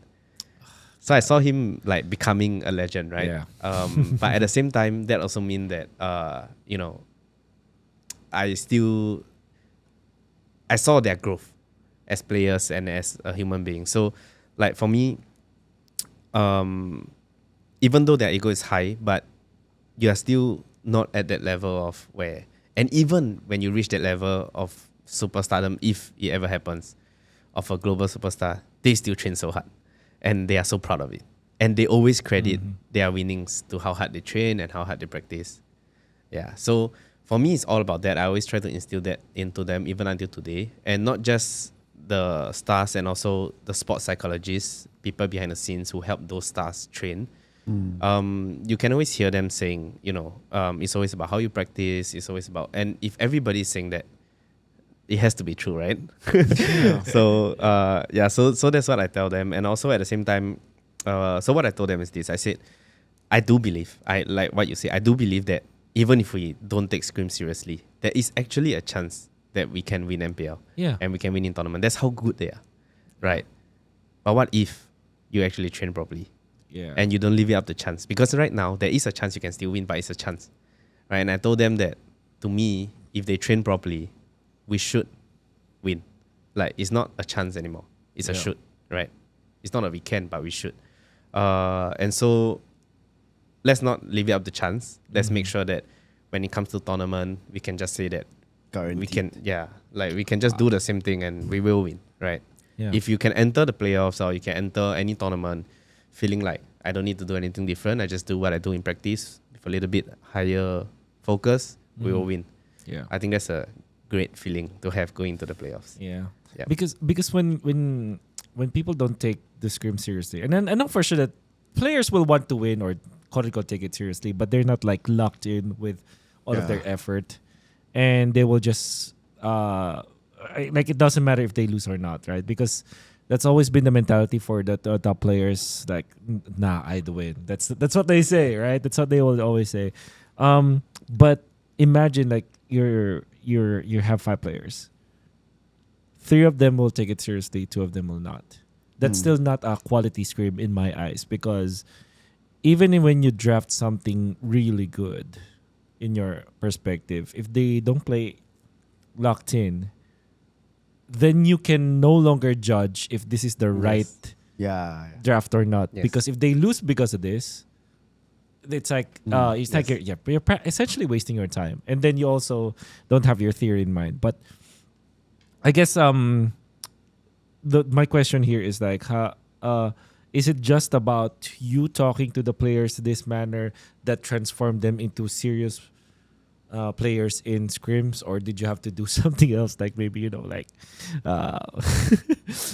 constantly penalize them or something? Because I'm pretty sure that they didn't start that way. It's the other way around. Yeah, It's the other way Yeah, around. It's the other so way around. actually, even until now, I wouldn't say we are perfect yet. We still have a long. We still have a really long way to go in the way we practice.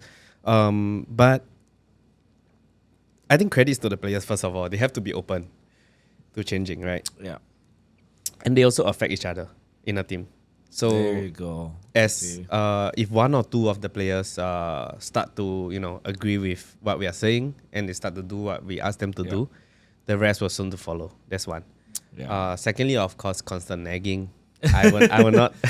I don't let anything go. Yeah. If it's a bad scrim or if it's a bad game, Yeah. I'm okay with bad games if you put in effort, right? But if it's a bad game because I know that no effort is there, I will just ask them like, what are we doing? Let's buck it up and things like that. But then the screen. so I always tell them this. I say, if you guys don't want to train, let's cancel it.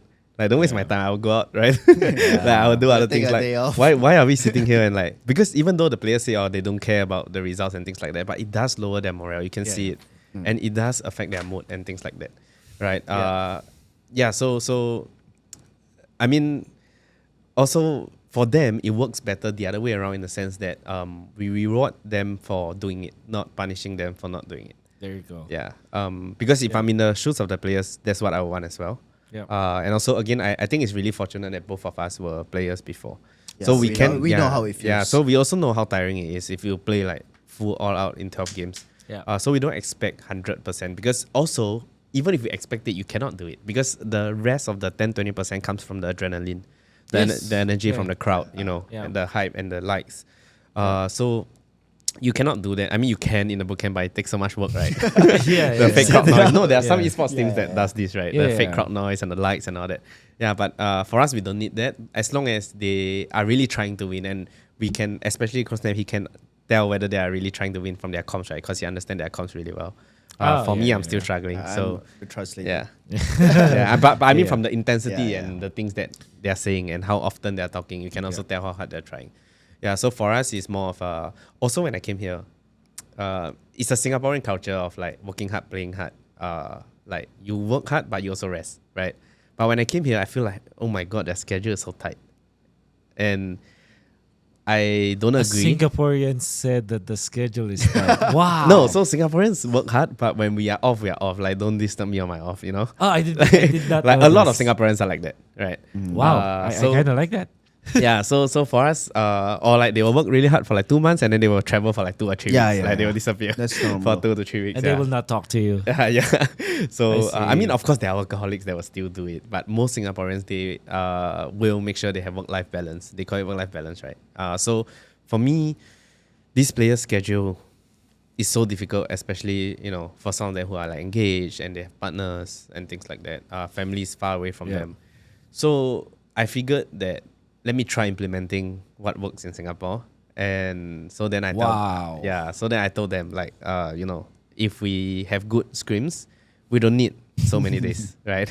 If we feel that we achieve the objective for the week or for the day, we can call it a day or we can call it a week. Yeah. So there are days where we even cancel scrims. Sorry to our scrim partners, but So it's to reward the players basically for. And I mean, like, without sharing anything that's too deep or something, what is a good scrim for you guys? Can you describe what a good day? Number wise, since we've been scrimming against the top tier teams, above 55 is Above kind of 55%. good for us because we test some logics as well. All right. We're not always like drafting to win. There, of It's course, different of course. if you draft to win. Yeah. Before the practices for everyone out there, you want to win every single game. You want this draft, but eventually teams have decided, okay, maybe we try changing this hero, changing this rotation. If we lose, I think that also tells you a lot. Sometimes you know that this should lose. So let's see. And But but you know that this might lose, Yeah. but it's also different to see why it loses. Exactly. You have to see it come true. There you right? go, Because there you go. sometimes in theory it doesn't play out the same way. That's right. Yeah, so I think also based on why the players are actually putting effort. I mean, of course, out of respect is one thing, and of course, I think like what they say in some interviews that we are working hard. Yeah. And I think because we are working hard, it also feels like they should do their part, right? It's Of only fair. course. This is like mutual Yeah. respect. There you go. Yeah. So I think that's also the reason. So when we tell them that, hey, we want you guys to try this and that and put in the effort so that we can see if this Yeah, works yeah. or that works. The outcome. Yeah, but when we say that, at the same time, we show you that we already prepare you for what we are going to train today. We Yeah. already have things planned out. And these are all work done outside of scrim hours. Yeah. Right? So they know that. And that's why I think in a form of returning that respect, They'll do it. Yeah. And okay, so 55% is a good screen by the numbers. I wonder, like, what kind of performance would give like what kind of performance should the team do for you to judge for, okay, these guys deserve a day off tomorrow or something like that, like how, like, you know, like emotionally or like physically, like how do you know that, okay, yeah, that is a good scrim? Like, if they get like early game for me. it if depends on early the game- objectives of Yeah, the yeah. day. though. Depends on the objective. Yeah, If we because are, yeah. it depends. Like our first few days is usually logic testing and theory. Yeah. But then Meta. towards the end is like, this is what we're gonna do for this week. Like Okay. certain enemy and all. And good results during the end of the week, even tournament days, we give them Yeah. offs. Yeah. Pretty much just the effort. The numbers, Just the effort. There Also, you go. the the numbers really Yeah, even Doesn't if, matter, Yeah, even actually. if we don't hit the numbers that we were looking for, Yeah. but we can tell that like, oh, it's because of my draft error Yeah, or some yeah. things that I'm testing. Yeah. We don't care if we lose. Yeah. And we then the take effort from the into As long consider. yeah, like the effort in their comms, you can tell if they're serious or There not. you go. It's Okay. easy. It's Yeah. easy. Library mode is what you say. Yeah. That's Yeah, what yeah. Karltzy likes to say. That's his favorite mood. Favorite mode. I can't. You know what? I'm really dumbfounded to find out that they were winning a lot of freaking championship internationally, locally, without this kind of discipline. I'm like, man. Okay, even more so. Proving that they're the best players, like literally out there. Okay. How would you rate your season 17 run as a team out of 10, and why? Easily 10. Easily 10, no? Easily 10. Yeah, easily 10. Probably because, I mean, being in the upper bracket was already my highest run in my whole MPL career, being top 4.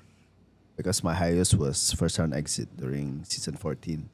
Okay. And now, after the win against Onyx, securing EWC in Paris, and then after a day, you became a champion. Mm-hmm. I mean, I don't know. I'm not that happy actually. Like, I want the golden road. That's Okay. it. So you're not happy yet. Yeah, I'm not happy yet. All right. I'm happy, but I'm not that happy. Okay, there you go. So, but easily 10 of that. Yeah, for easily her, 10. Yeah, Yeah. I know there's like so much more to improve within the team. We're not stuck. Like, we're just starting. There We're you just go. starting. How about you, coach? For me, based on results, yes, it's 10 as well. Because I Yeah. mean, Yeah. if I'm not wrong, it's the most dominant season. Overall. To me, in my eyes, it is. Like, also, I don't have the actual also numbers for in it terms yet. of numbers, I think There it you is. go. Yeah. So 27-6 in regular season, and I also we see. dropped. I mean, we didn't drop a series as well in playoffs. So, Okay. in my memory, it should be in regular season. I know it is in playoffs. I think it's also up there. So, Okay. I mean, based on results, you can't give it anything lesser. Yep. But from the season overall, I would say 9 because I think our practice can still be better. Yeah. The practice. So Wow, there I are can- still some Cannot imagine. areas that yeah, so this is a fun thing, right? Like a lot of people talk about their prime, right? And this is something that I feel like Haven't. I don't think we have seen their prime yet. Yeah. You know what? A lot I of agree. people talk about prime Karltzy is back and things like that. I don't think Karl has ever reached his prime. I think his prime is still yet to come. Oh my Yeah. god. Saw a glimpse this season but Oh my god. I don't know. It's a different card. I mean, all of I mean, them it's just right now logical, are right? Like, Yeah. if you have never trained correctly and you have never prepared correctly, Yeah. how can you be on your prime? Yeah, yeah. For sure. Yeah. And no wonder. Because I also feel like somebody else has to also improve. And for sure, like MPL Philippines is just the best training ground for you to really unleash your prime because it's so very competitive. I wonder if there are other regions that are willing to do this. And maybe because of this podcast, they will learn. And hopefully, yeah. Okay, I want to go to a quick segment before we head into some of the final questions, which of course is brought to us by our sponsor Dito, your sponsors, guys. So a big shout out to Dito. Check them out. It's usually I will ask level up or rank down in the game zone, but because everybody just leveled up, I will want to just ask you in which parts of their professional game or their I don't know, maybe outside of the game as well, they improved on. So we're gonna be running through all of the members of Team Liquid Philippines, the players, and I just want you to answer which part of being a professional player they leveled up on. Because again, Dito has helped us level up in terms of our everyday work through connectivity and through being part of the professional scene. And Dito made it sure that hashtag Kaya Dito. We can do it here. Is that a proper pronunciation? Kaya di. Kaya Dito's like, we can do it here. Yeah. Because of this, we can do it. Or something like that. There you go. Okay. Let's start with the golden boy Karltzy. Like, what else has he leveled up on? Or, yeah. Car, house, fiance. Oh my God. Okay. Huge level up, no? Okay. No, like throughout the season as a professional player. As outside or Both, I think, in and out of the game. Okay. Which part of very quickly? Which part of in game? For me, out of game will be his work ethics. It was already good before, but I think he stepped it up this season. Okay. One step higher, and also in game wise, flexibility. so good. I think because in the past he can let his ego block him a little bit in how open he is to try new things, but this season he's really open to trying. Yeah. Okay. Yeah, for me it's kind of the same. Like the first time we came in, how many months have we been here? 3, 4, 4. 4 months. 4. Like from the first month to the 4th month, the character development in game really changed. He became more open. I feel like he's kind of close-minded. Like he believed in his own beliefs. Of course. Of course, because he worked. I worked mean, for so long. He's the GOAT, so he has been winning. Like Yeah. he became more open-minded. Thinks about his teammates more, and flexible. He's like the only jungler that has this type of hero pool. Like so The easy. complete jungler. Yeah, it's so easy to draft He's for him. the complete player. Just without the funny, but maybe the funny he takes up if he put in more effort. I know him. Yeah. Right. It's like that. If it really goes down to it, I will learn that. Yeah, But yeah, I'll yeah. focus on this first. Yes. Yeah, I get. Like if it becomes meta, he will learn it. Confirm. Yeah. But I doubt so. It won't really. Not like a priority pick and all. Give him, I don't know, Nana Jungle. Whatever. All right. So let's talk about JP. Wow. For me, his biggest progress level up, right? Also flexibility. Like, to be honest, flexibility as well as leadership when it matters. Yeah. Whoa, Because that's cool. in the past, I knew that he has never lost in the grand finals. Yeah. But I never knew why until recently. when I heard him in the grand finals. Yeah. And it's leadership when it matters. When you say like shot calling. So he's not usually the main shot caller. He's not usually the leader. But when the team needs him to be the anchor, he will anchor them. Yeah. Yeah. By the way, thank you for putting back the JP show. Yeah.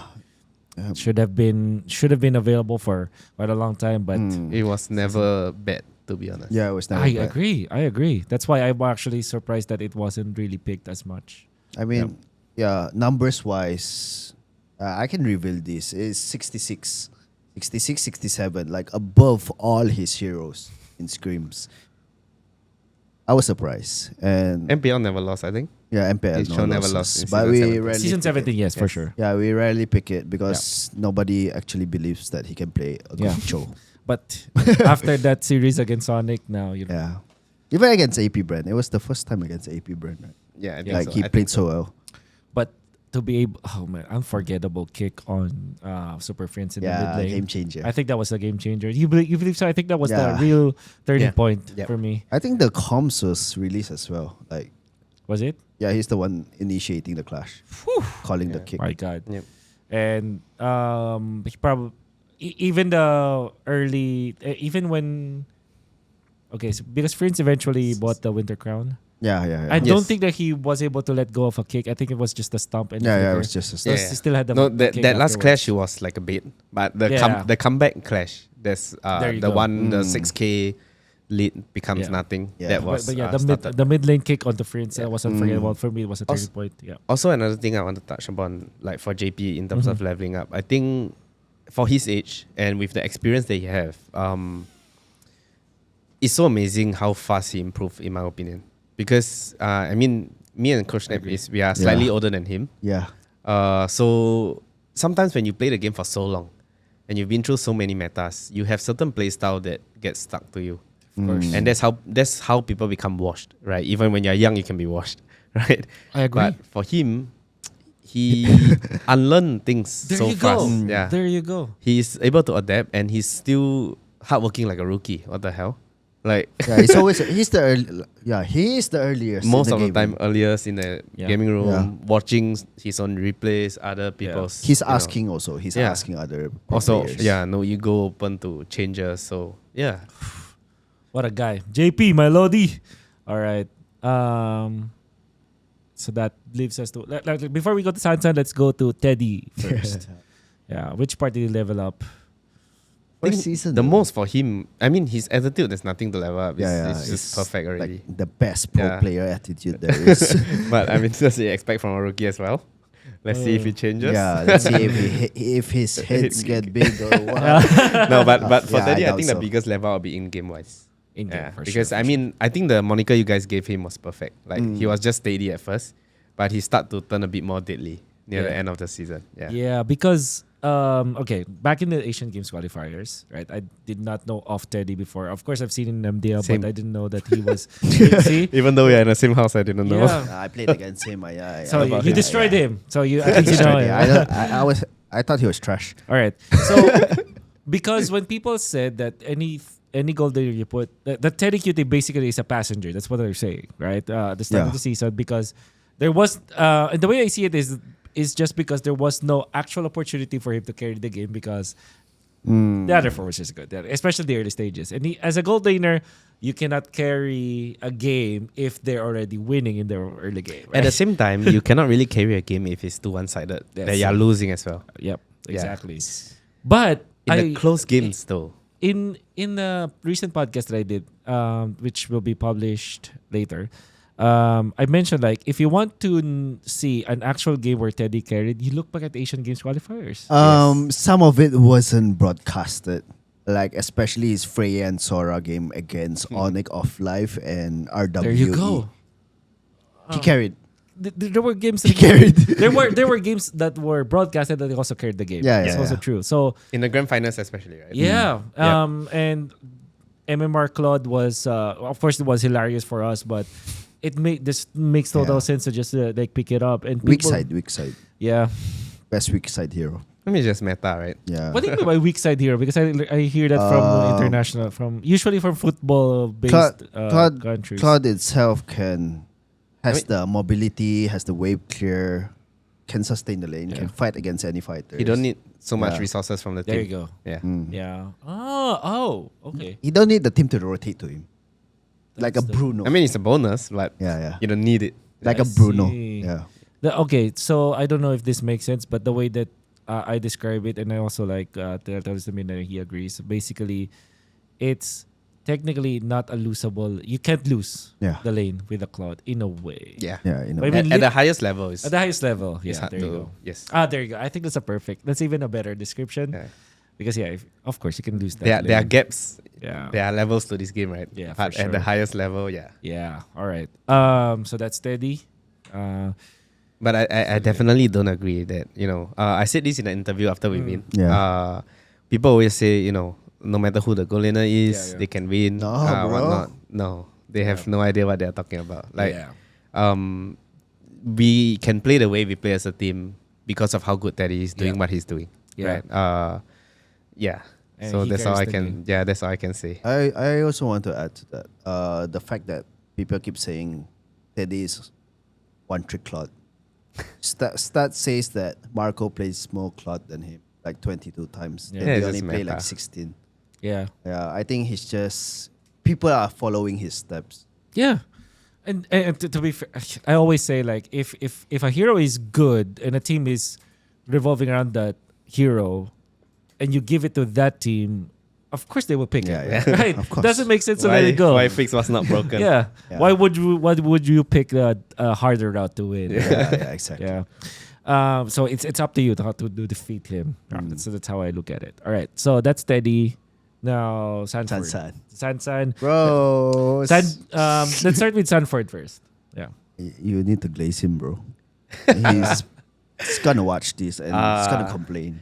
No, to be honest, Oh yeah, he will go. no, I actually. would say Sanford have the least leveling up to do because he was already up there when we came in terms of his work attitude, in terms of in game, out of game wise. I have no complaints about this player. Like Okay. he's what you want in a pro player. I would say actually all of them, but but for Sanford, it'll be more of he is always seeking to improve, right? And as long as you prove to him that you are somebody he can listen to, in or out of the game, he will. So for example, we have a team bonding day, and then he was talking to me about what he can do better and things like that. And I told him something that's totally not connected to the game. I told him because he's always gymming at night. I told him you try to shift it in the morning. And he did it like almost immediately. Like he said, because I explained to him why it'll be better for his energy levels and things like that, right? His body clock. Scientifically speaking. Yeah, and more also productive.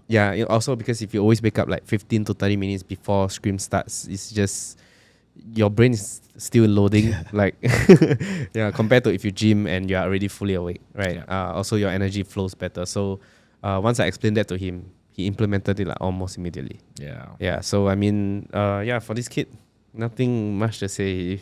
Yeah, he wants things. He No, I mean, though. the truth is It was the nothing- glaze though. No, just kidding. Yeah, he but wants that's- I things. mean- yeah, but yeah. Yeah, it's So perfect. that's the glaze to Sanford. You're already perfect forward.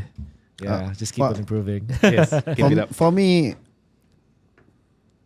what can I say about this kid?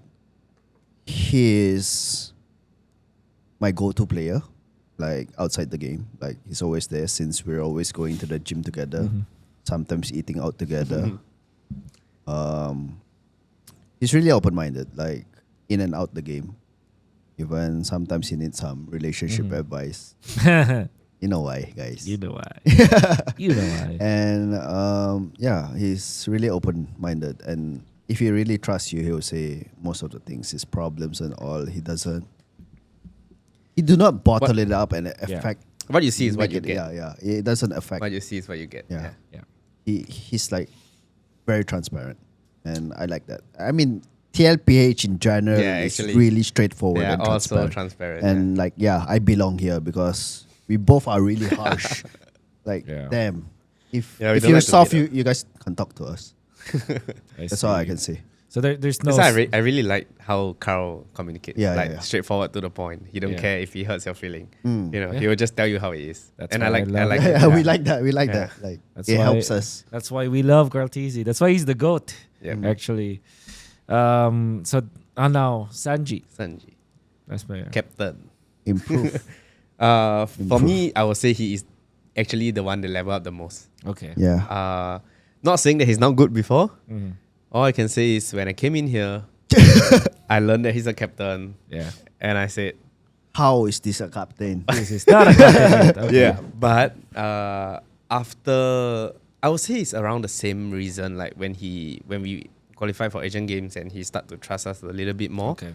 That's when he stepped up, and I would say he's also the one that affected the team the most because the team know how he is previously, and seeing how he is now, like, you know, if Sanji is behaving like this, everyone is trying hard. Yeah. I see. Yeah, I mean, that's in my See. opinion. Yeah, I agree. Yeah. With But that. that makes sense. I agree Yeah. with that.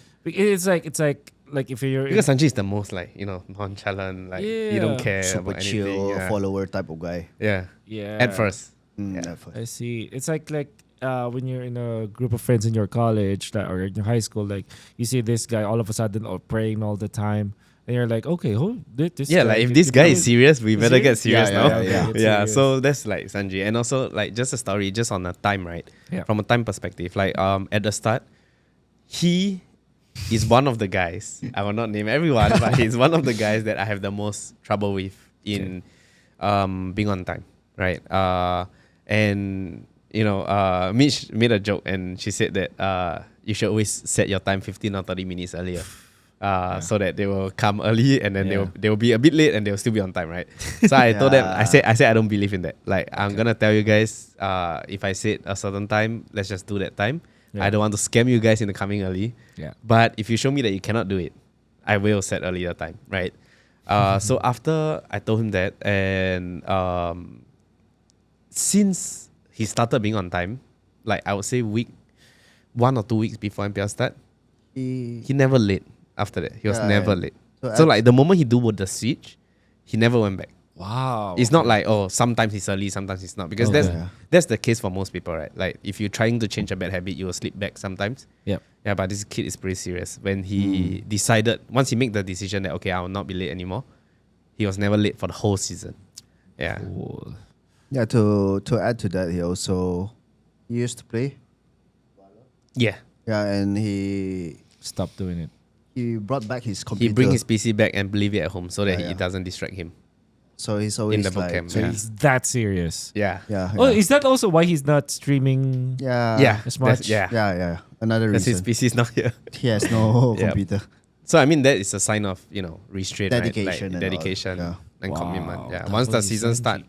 he Locked in. put his If PC you back. Think back home. about it. When you ask like people, they normally don't talk about Sanji, right? Season 17. But me personally, I see that there are a lot of improvements with his gameplay in a way that when I look at the way he plays right now, I always remember like, oh, this is how he played before, something Yep. like that. Like Yeah. this is the intensity that you get from him. Yeah. Because to be fair, like season 16 and 15, he was like, when he's on, he's on. But sometimes there are games where like he's not that on. Yeah. Season 17, he was knocked in all the time. I think it was outplay. Yeah. Like there's no other good mid laner.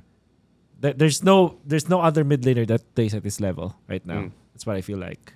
That's- And that was Agree. his gameplay in season 14 or no really 15 and 14 was 15. bad. 14 was First bad. round, right? 11. That was him during season 11. It's the Sansan era. the Sansan Like era. we kind of see a glimpse of it this Yeah, season.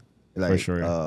I think against Falcon, game 3, the first round, Valentina and Yeah. Benedetta, and then our last meet against Onyx, it was the Gord and Benedetta again. Yeah. Even Yeah. the comeback game, the Yeah. clutch moments, and Mhm. also the last team fight, things Last like team that. fight, Yeah. yeah. He Yeah, flickered he's coming in. back. Yeah, he's coming Yeah. back.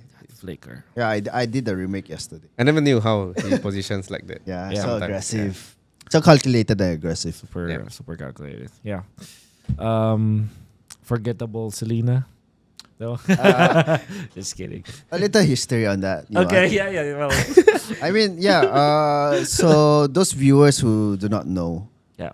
me and Sanji, we used to fight each other during the amateur scene using Selena, and it's always autoban between us two. Whoever opens it loses. Okay. Like whoever is first pick, they'll get Selena and they will win the game automatic. It was friends, me and Sanji.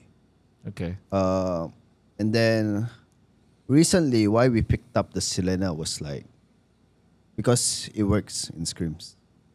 And then I mean it's worth a try, right? On the top team. Yeah. I mean if it works, everyone would agree, wow, it's a good pick. That's always the thing. Yeah, exactly. But I mean, if you win, you're a genius. If you lose, you're an Yeah, idiot, you're right? stupid. No, but I mean, it's true, it's true. without revealing too much, for us, again, just now actually, now actually I thought of this, like when you asked about the season overall. I think for the losses that we had, regardless of the reason, whether it's a draft or gameplay issue, every loss we learn quite important lessons. A lot, actually, a lot. Yeah. Quite important lessons. So that's why it's a 10 for me as well, because to me those losses were necessary. Yeah. And then most importantly we fixed it. So I'm grateful that the Selena happened actually. Yeah. Ah, man. Yeah, for me. I think all right. So I favored that draft actually when I was restreaming that. No, I mean it's a bad pick. Like don't get me wrong, yeah, but it's bad. like the reason why it happened, I wouldn't review it. But I'm glad it happened then. Yeah. And I'm glad we are able to identify like why I mean, it's not just what happened, but also why it happened. Yeah. And so if you understand the why, you can learn from it. Yeah. Because I honestly felt like you will pick Loyi because there was was it Moscow? There's like Valen. No, it was E4 pick. E4. Also, there's Valen there against Kalia, which is not bad. Yeah. Yeah. You can They get took the you can get events Kalia's out. Yeah, something like You that. can get Box. Yeah. I think However, that was in the past. You already won. Yep. And Yeah, you said, you learned a lot of lessons from Yeah. then on. Could we expect like Team Liquid to also like have losses in the future? Of course. Of course, we're not perfect. Yeah. Of course. For me, Okay. I just hope that every time we lose, Yeah, it's for a good because reason. it's for a good reason. Yeah. Very sorry to interrupt the podcast, but I would just love to take this opportunity and thank Dito Telecommunity, the newest part of the HG podcast family. Dito Telecommunity turned my what ifs into reality and helped me level up this podcast. Improved podcasting and gaming? Kaya dito yan. You can level up your gaming, your comms, your video calls, your fun experience, your reach, your adventures, your enjoyment, everything with Dito Level Up Packs.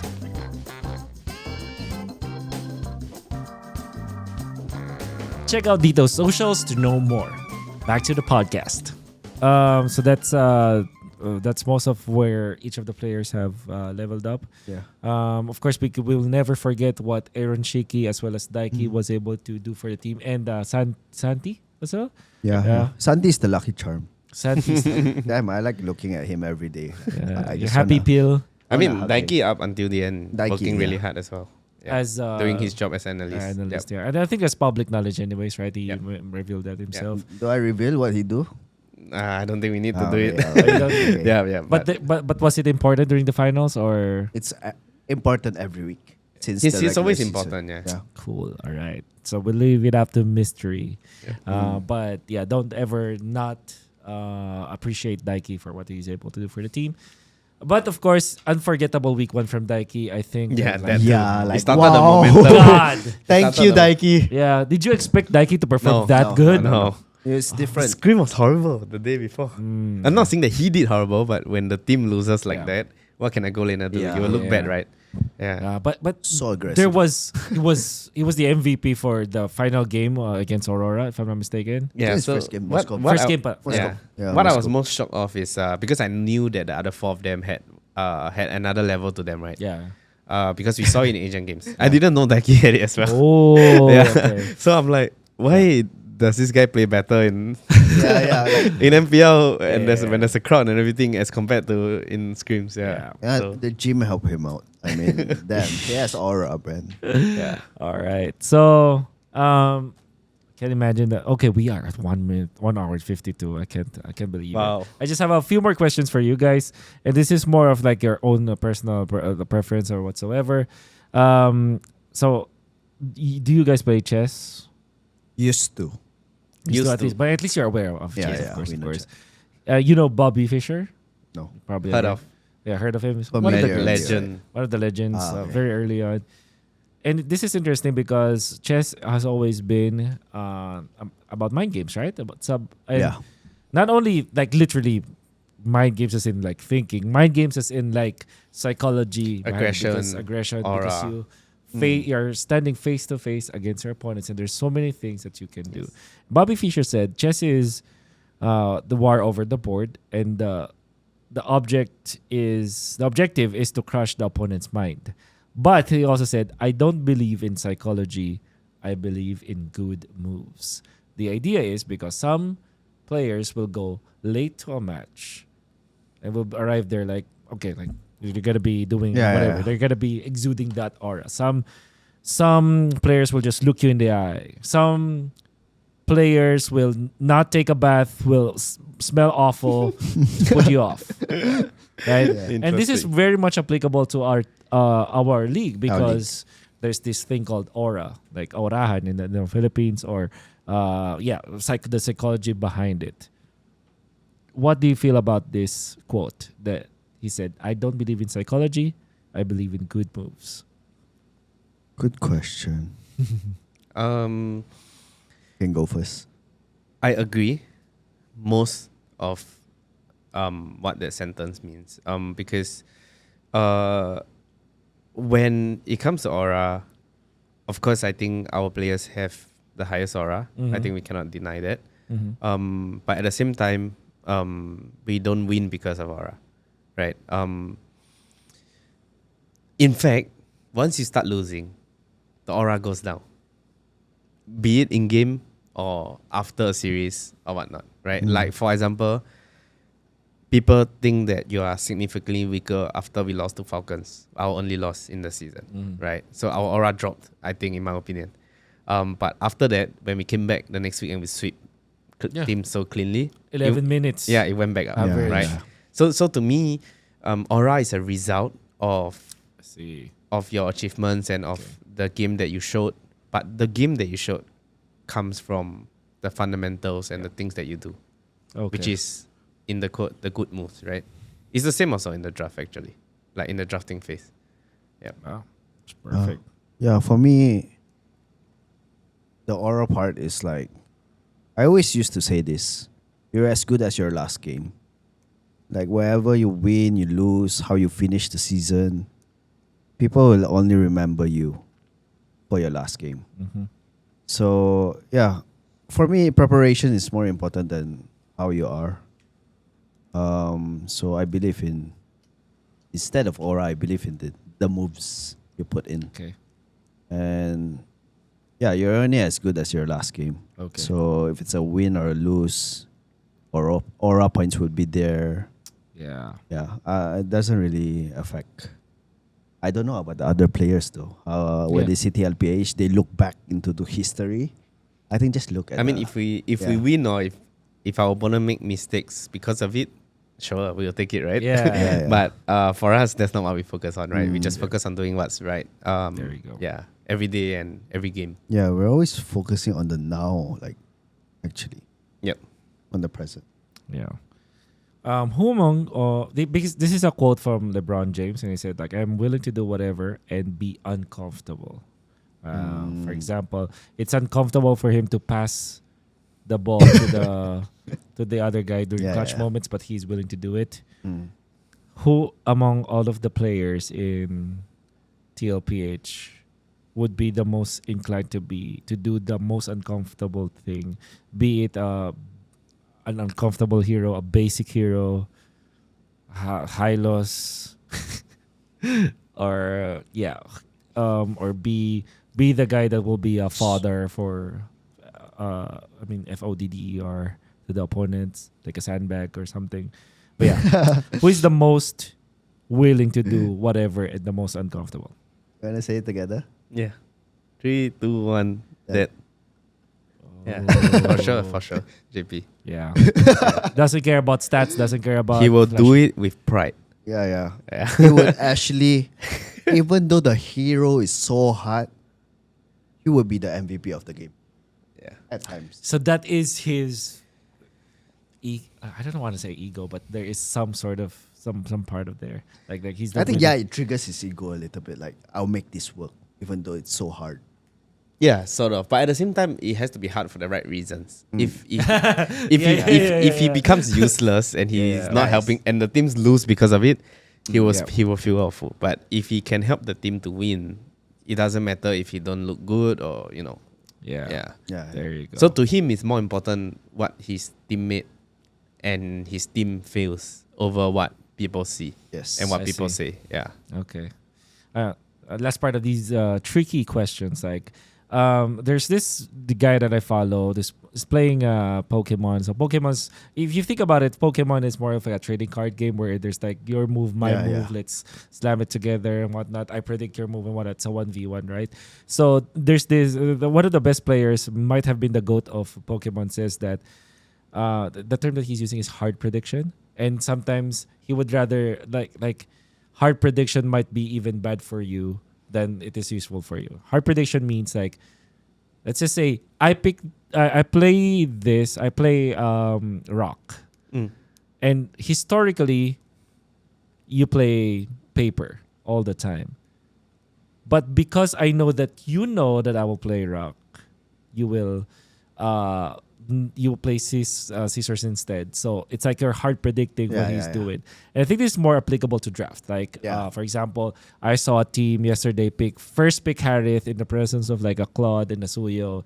But because they know that this is like a good hero, you'll pick it. Or sometimes you will... Yeah, against those two. Yeah, against those two. And then sometimes you'll go and pick perhaps... before it was Claude in advance because you know that they will pick Eve instead of the Jushin. Instead of first picking the Jushin, you first pick the Claude or something like that. Before it was both bad. is open, Yeah, something like that. So that's hard prediction, right? What is your stance on that?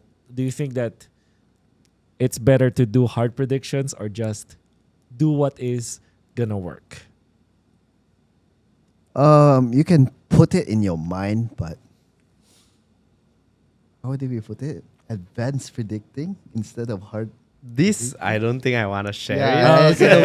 Okay. But I think it depends. We can tell you after the podcast. Let's not think about it in draft way. Think yourself as a player. Okay. Let's just say, okay, I know because there's this thing this way before. Like, what you would do is to play as if you're aggressive. Play like you have a teammate. Like there's someone hiding in the bush. Yeah. And then what you will do is like, mind okay, I'm games. gonna just play like this. I mean, if a something like marksman... Mind games, Yeah. yeah, mind games. Like you're dueling the enemy, Yeah. expecting that you have a teammate. Yeah. Yep.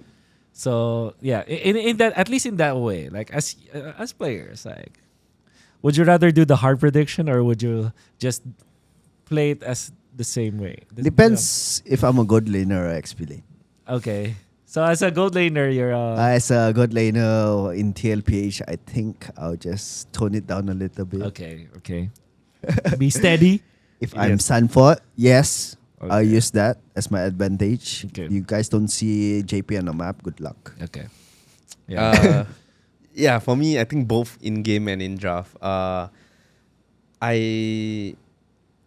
I agree that it can backfire sometimes, this hard prediction, but at the same time, you cannot deny that. Like, you have to take it into account in both in game and in draft, right? Yes. But I think it's more about it depends on how bad it can backfire. Because if the backfire is like hard versus straight GG, it's a different story, right? Oh, so Yeah. the result, the reward from the risk matters to you more than the risk itself. There you go. And also, Perfect like for answer. example, in the draft, it depends on your ban, Yeah. right? Like if certain things are banned out, even if you hard predict, and if like the opponent knows you're gonna hard predict and they already have a plan for it, for example, right? And also that's where preparation comes in, I think, because these hard predictions is the first thing you are gonna prepare for, right? Yeah. The worst fair, of the yeah, worst yeah. drafts. Yeah. So like for us, I mean, it's no secret that we always prepare drafts and we do these hard predicts against each other. And To be fair, most teams do nowadays. Yeah. So as long as you got all your base covered, when we go into a tournament, to us, what is prepared is that, in our opinion, we will never lose draft today. In our opinion, yeah, unless something goes wrong, like in certain series that we drop, right? Yeah. Unless something goes wrong behind the scenes. If not, based on our preparation when coming to today against the opponent that we know we are facing, we should never lose draft. All right. Yeah. Okay. Yeah, never. Wow, great insights, and I'm excited to hear your thoughts afterwards. Follow my Patreon. No, just kidding. I don't have that. We don't have a A league channel. yeah, link channel. I don't have that. Okay. Which now brings me to really just the last parts of when I have people from the pro teams, which is your dream team, right? So I don't set any rules here. Without TLPH, Yeah, up to you, really. I'll do I don't- one with I- TLPH and without. I remember telling King, it was King Kong, yeah. It was King Kong. I basically told him, I don't have any rules, but if you pick your teammates, it will be boring. So I will not do that to you because I think that's manipulation and gaslighting. So it's really up to you. It's really just up to you. It is though. You can. Yeah, it is though. actually. Actually, it is. But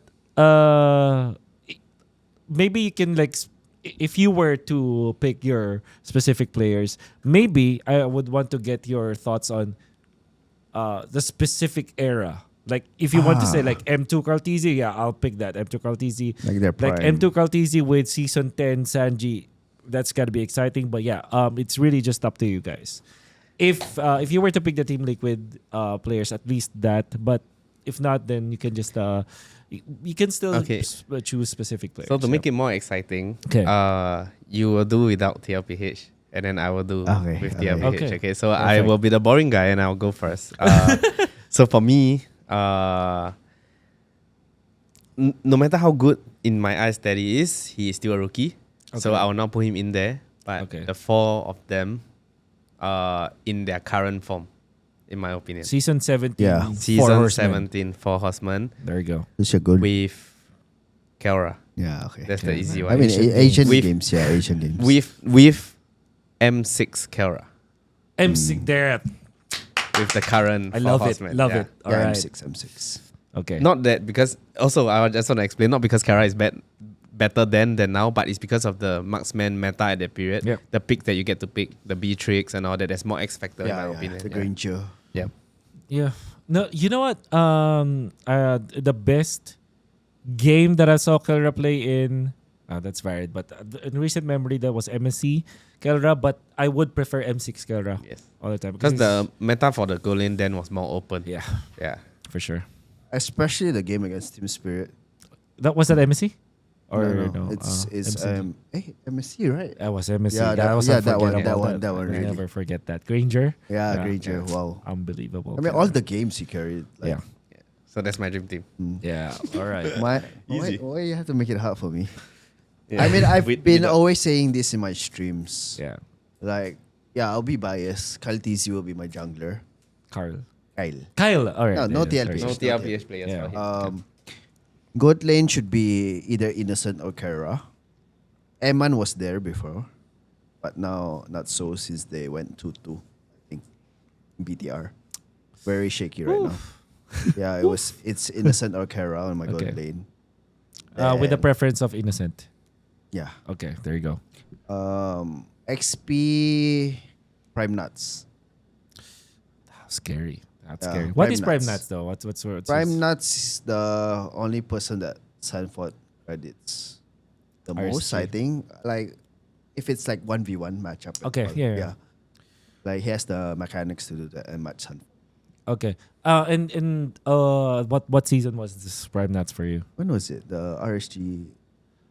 I have no idea. I've lost. No, like, probably nine- season 10. Season 9 was the best, but I think there are because if you recall, season 9 was like Esmeralda and Yeah, Deer, yeah. so you don't like Mm. you're not gonna see like Prime Nuts in there. Yeah. There was a Benedette. I think season 12 might have been one of the ones.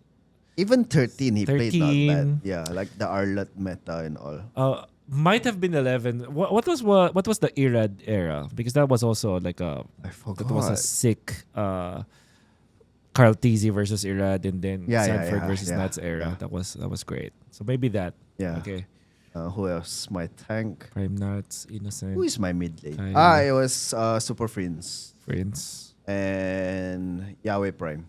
Prime Yaoi. Because those three are like Karltzy, Friends, and Yahweh. They wanted to be like teammates before. Like Woo! they are always playing ranked games together before. Man, Yeah. ain't that crazy? All right. So the very, very, very last question I have for you guys: what makes a great player? what are the traits that you could see from the greatest players that have ever played the game? Or, is it discipline? Is it passion? Is it addiction and obsession to the game? From your perspective as the recent MPL Philippines championship coaches, what makes a great player? Learn and relearn new things. The willingness to Unlearn Unlearn. and learn new things. it's pretty much. Yeah, actually, there's a lot to it. Yeah, for Yeah. sure. But yeah, That's what I wanted to say. I think for me, you need to have a bit of everything, like a bit of ego, a bit of self-confidence, a bit of willingness to improve, to change. Mhm. Yeah. So, but for sure, the talent and obsession is the core of it, of it. But then the next layer is the attitude. I think the attitude defines your ceiling. Yeah. Wow, that's a great quote. yeah, it's always attitude over skill. Like Yeah. people are No, but you always need saying the that. skill. Yeah, but you need the to- skill. Yeah. It's So not like totally so 100. yeah. So to be a championship level player, I think the skill and the talent is the flaw, but your attitude will determine your Yeah. ceiling. I Yeah. was just about to say that. And yeah, talent and skill is your floor. It Yeah. defines how high your floor can be. Yep. But how high your ceiling can be is defined by your attitude. Yes. So that's why I said Wow. Karl is not in his prime yet, Mm. because I think what you guys have been seeing is his flaw. In my opinion. Scary, ain't it? Scary. Scary. In before utility jungler meta. yeah, yeah. Oh, wow. Okay. With that being said, who is the GOAT? Is it JP or Karl? I love JP, but yeah, Karl, it it's has to still- be Karl. Still Karl. Right. That's boys. just a silly You- question. I think in ML now, there's no debate. I mean, There's no debate. achievement There's no wise, JP has MDL though. yeah. That is, yeah. So technically, the most complete player right now is JP, and Karltzy could never be that. But yeah, I agree. Karltzy is the Yeah, GOAT, yeah. and that's Right. because of his attitude I and think his it's skill. not just that, but also if you like what I think Sanji and Sanford mentioned this, right? Like in his podcast about his aura, and also as his teammate, you feel like you need to keep up. He have that ability and that effect on everyone. I think even the coaches, even the coaches, yeah. right? Yeah, even the coaches. It feels like you need to be raising your level if you want to win championships with him. Yes. There you go. So I think that's the reason, because he elevates the rest of them. Perfect. Coaches Aeon and Coach Sn4p. This is the final part of the podcast. So this Coach Aeon, that's your camera. Coach Sn4p, that's yours. Anything you want to promote or ask for the support of the fans out there before we end? I go first. I'm still thinking about the people that I need to include into. For me, I think just thank you to everyone that is supporting. Thank you for the cavalry, people that believe in us, because there are a lot of reasons to doubt us, and there's a lot of reasons to, bash us at the start of the season. So for those that believe in us, thank you. And also, of course, to my loved ones, as well as people behind the scenes that sacrifice so much, including the stars of TL. Basically people who are not recognized all the time. So Yes. shout out to everyone. Where's my camera? There you go. The middle. Okay. I would like to give a shout out to my family that has always been supporting me throughout ups and downs. Finally, it's an up for us, and all the people throughout the process, like the people I've hosted online scrims with. Shout out to you guys. Watch Party, Marky, you all. Shout out to you guys. Who else? Everyone from the start, like amateur scene. Thank you, Pain. I wouldn't be here without you. And even Omega. Thank you. I've learned so much from you guys, and I'm glad you guys reached top 4, because I couldn't do that in these past 2 seasons. I'm really proud for you guys. And to TLPH, the cavalry. Thank you to everyone. Like everyone in the boot camp is like damn, we're like a family. We play RG like all day, all night. Like whenever we're free. At the IV, Coach JC, the MDL team. Yeah. Oh my Junuru. god, kudos. Yeah, Nehru, Coach Alan. Junel. Like, yeah, I didn't want to like. I hate contents actually, but I mean, I'm giving back. Yeah. In return, making their job way easily. Yeah. Way easier. To Atimich, thank you so much, Boss Chris, Boss Dan. Thank you for trusting the process. And to the TLPH fans, the cavalry, thank you for always supporting us. From nobody to someone right now. Thank you. And also shout out to Wolf. Oh, Yeah, thank you. sure. No, thank you. Thank you so much. I'm always saying thank you to this guy, bro. I hope that after your maybe a Golden Road Run or maybe MSC, maybe we'll get Don't to jinx that. it. Yeah. We Step don't by talk step. about it. We just try hard Yeah, every yeah, day. just Try hard you know? every day. Yeah. Yep. Next time, hope you're still down for a podcast, be it a shorter one or maybe a longer one. But for now, that's it. Yeah. Please support Team Liquid Philippines as they represent the Philippines and our region in the EWC. And there are going to be more battles for these teams. So let's just continue to support them because they're just literally trying their best and wanting to just really show the world what they've got. So stop the hate and show more love. Stop the That's it. Goodbye, good game, and good night. Bye bye.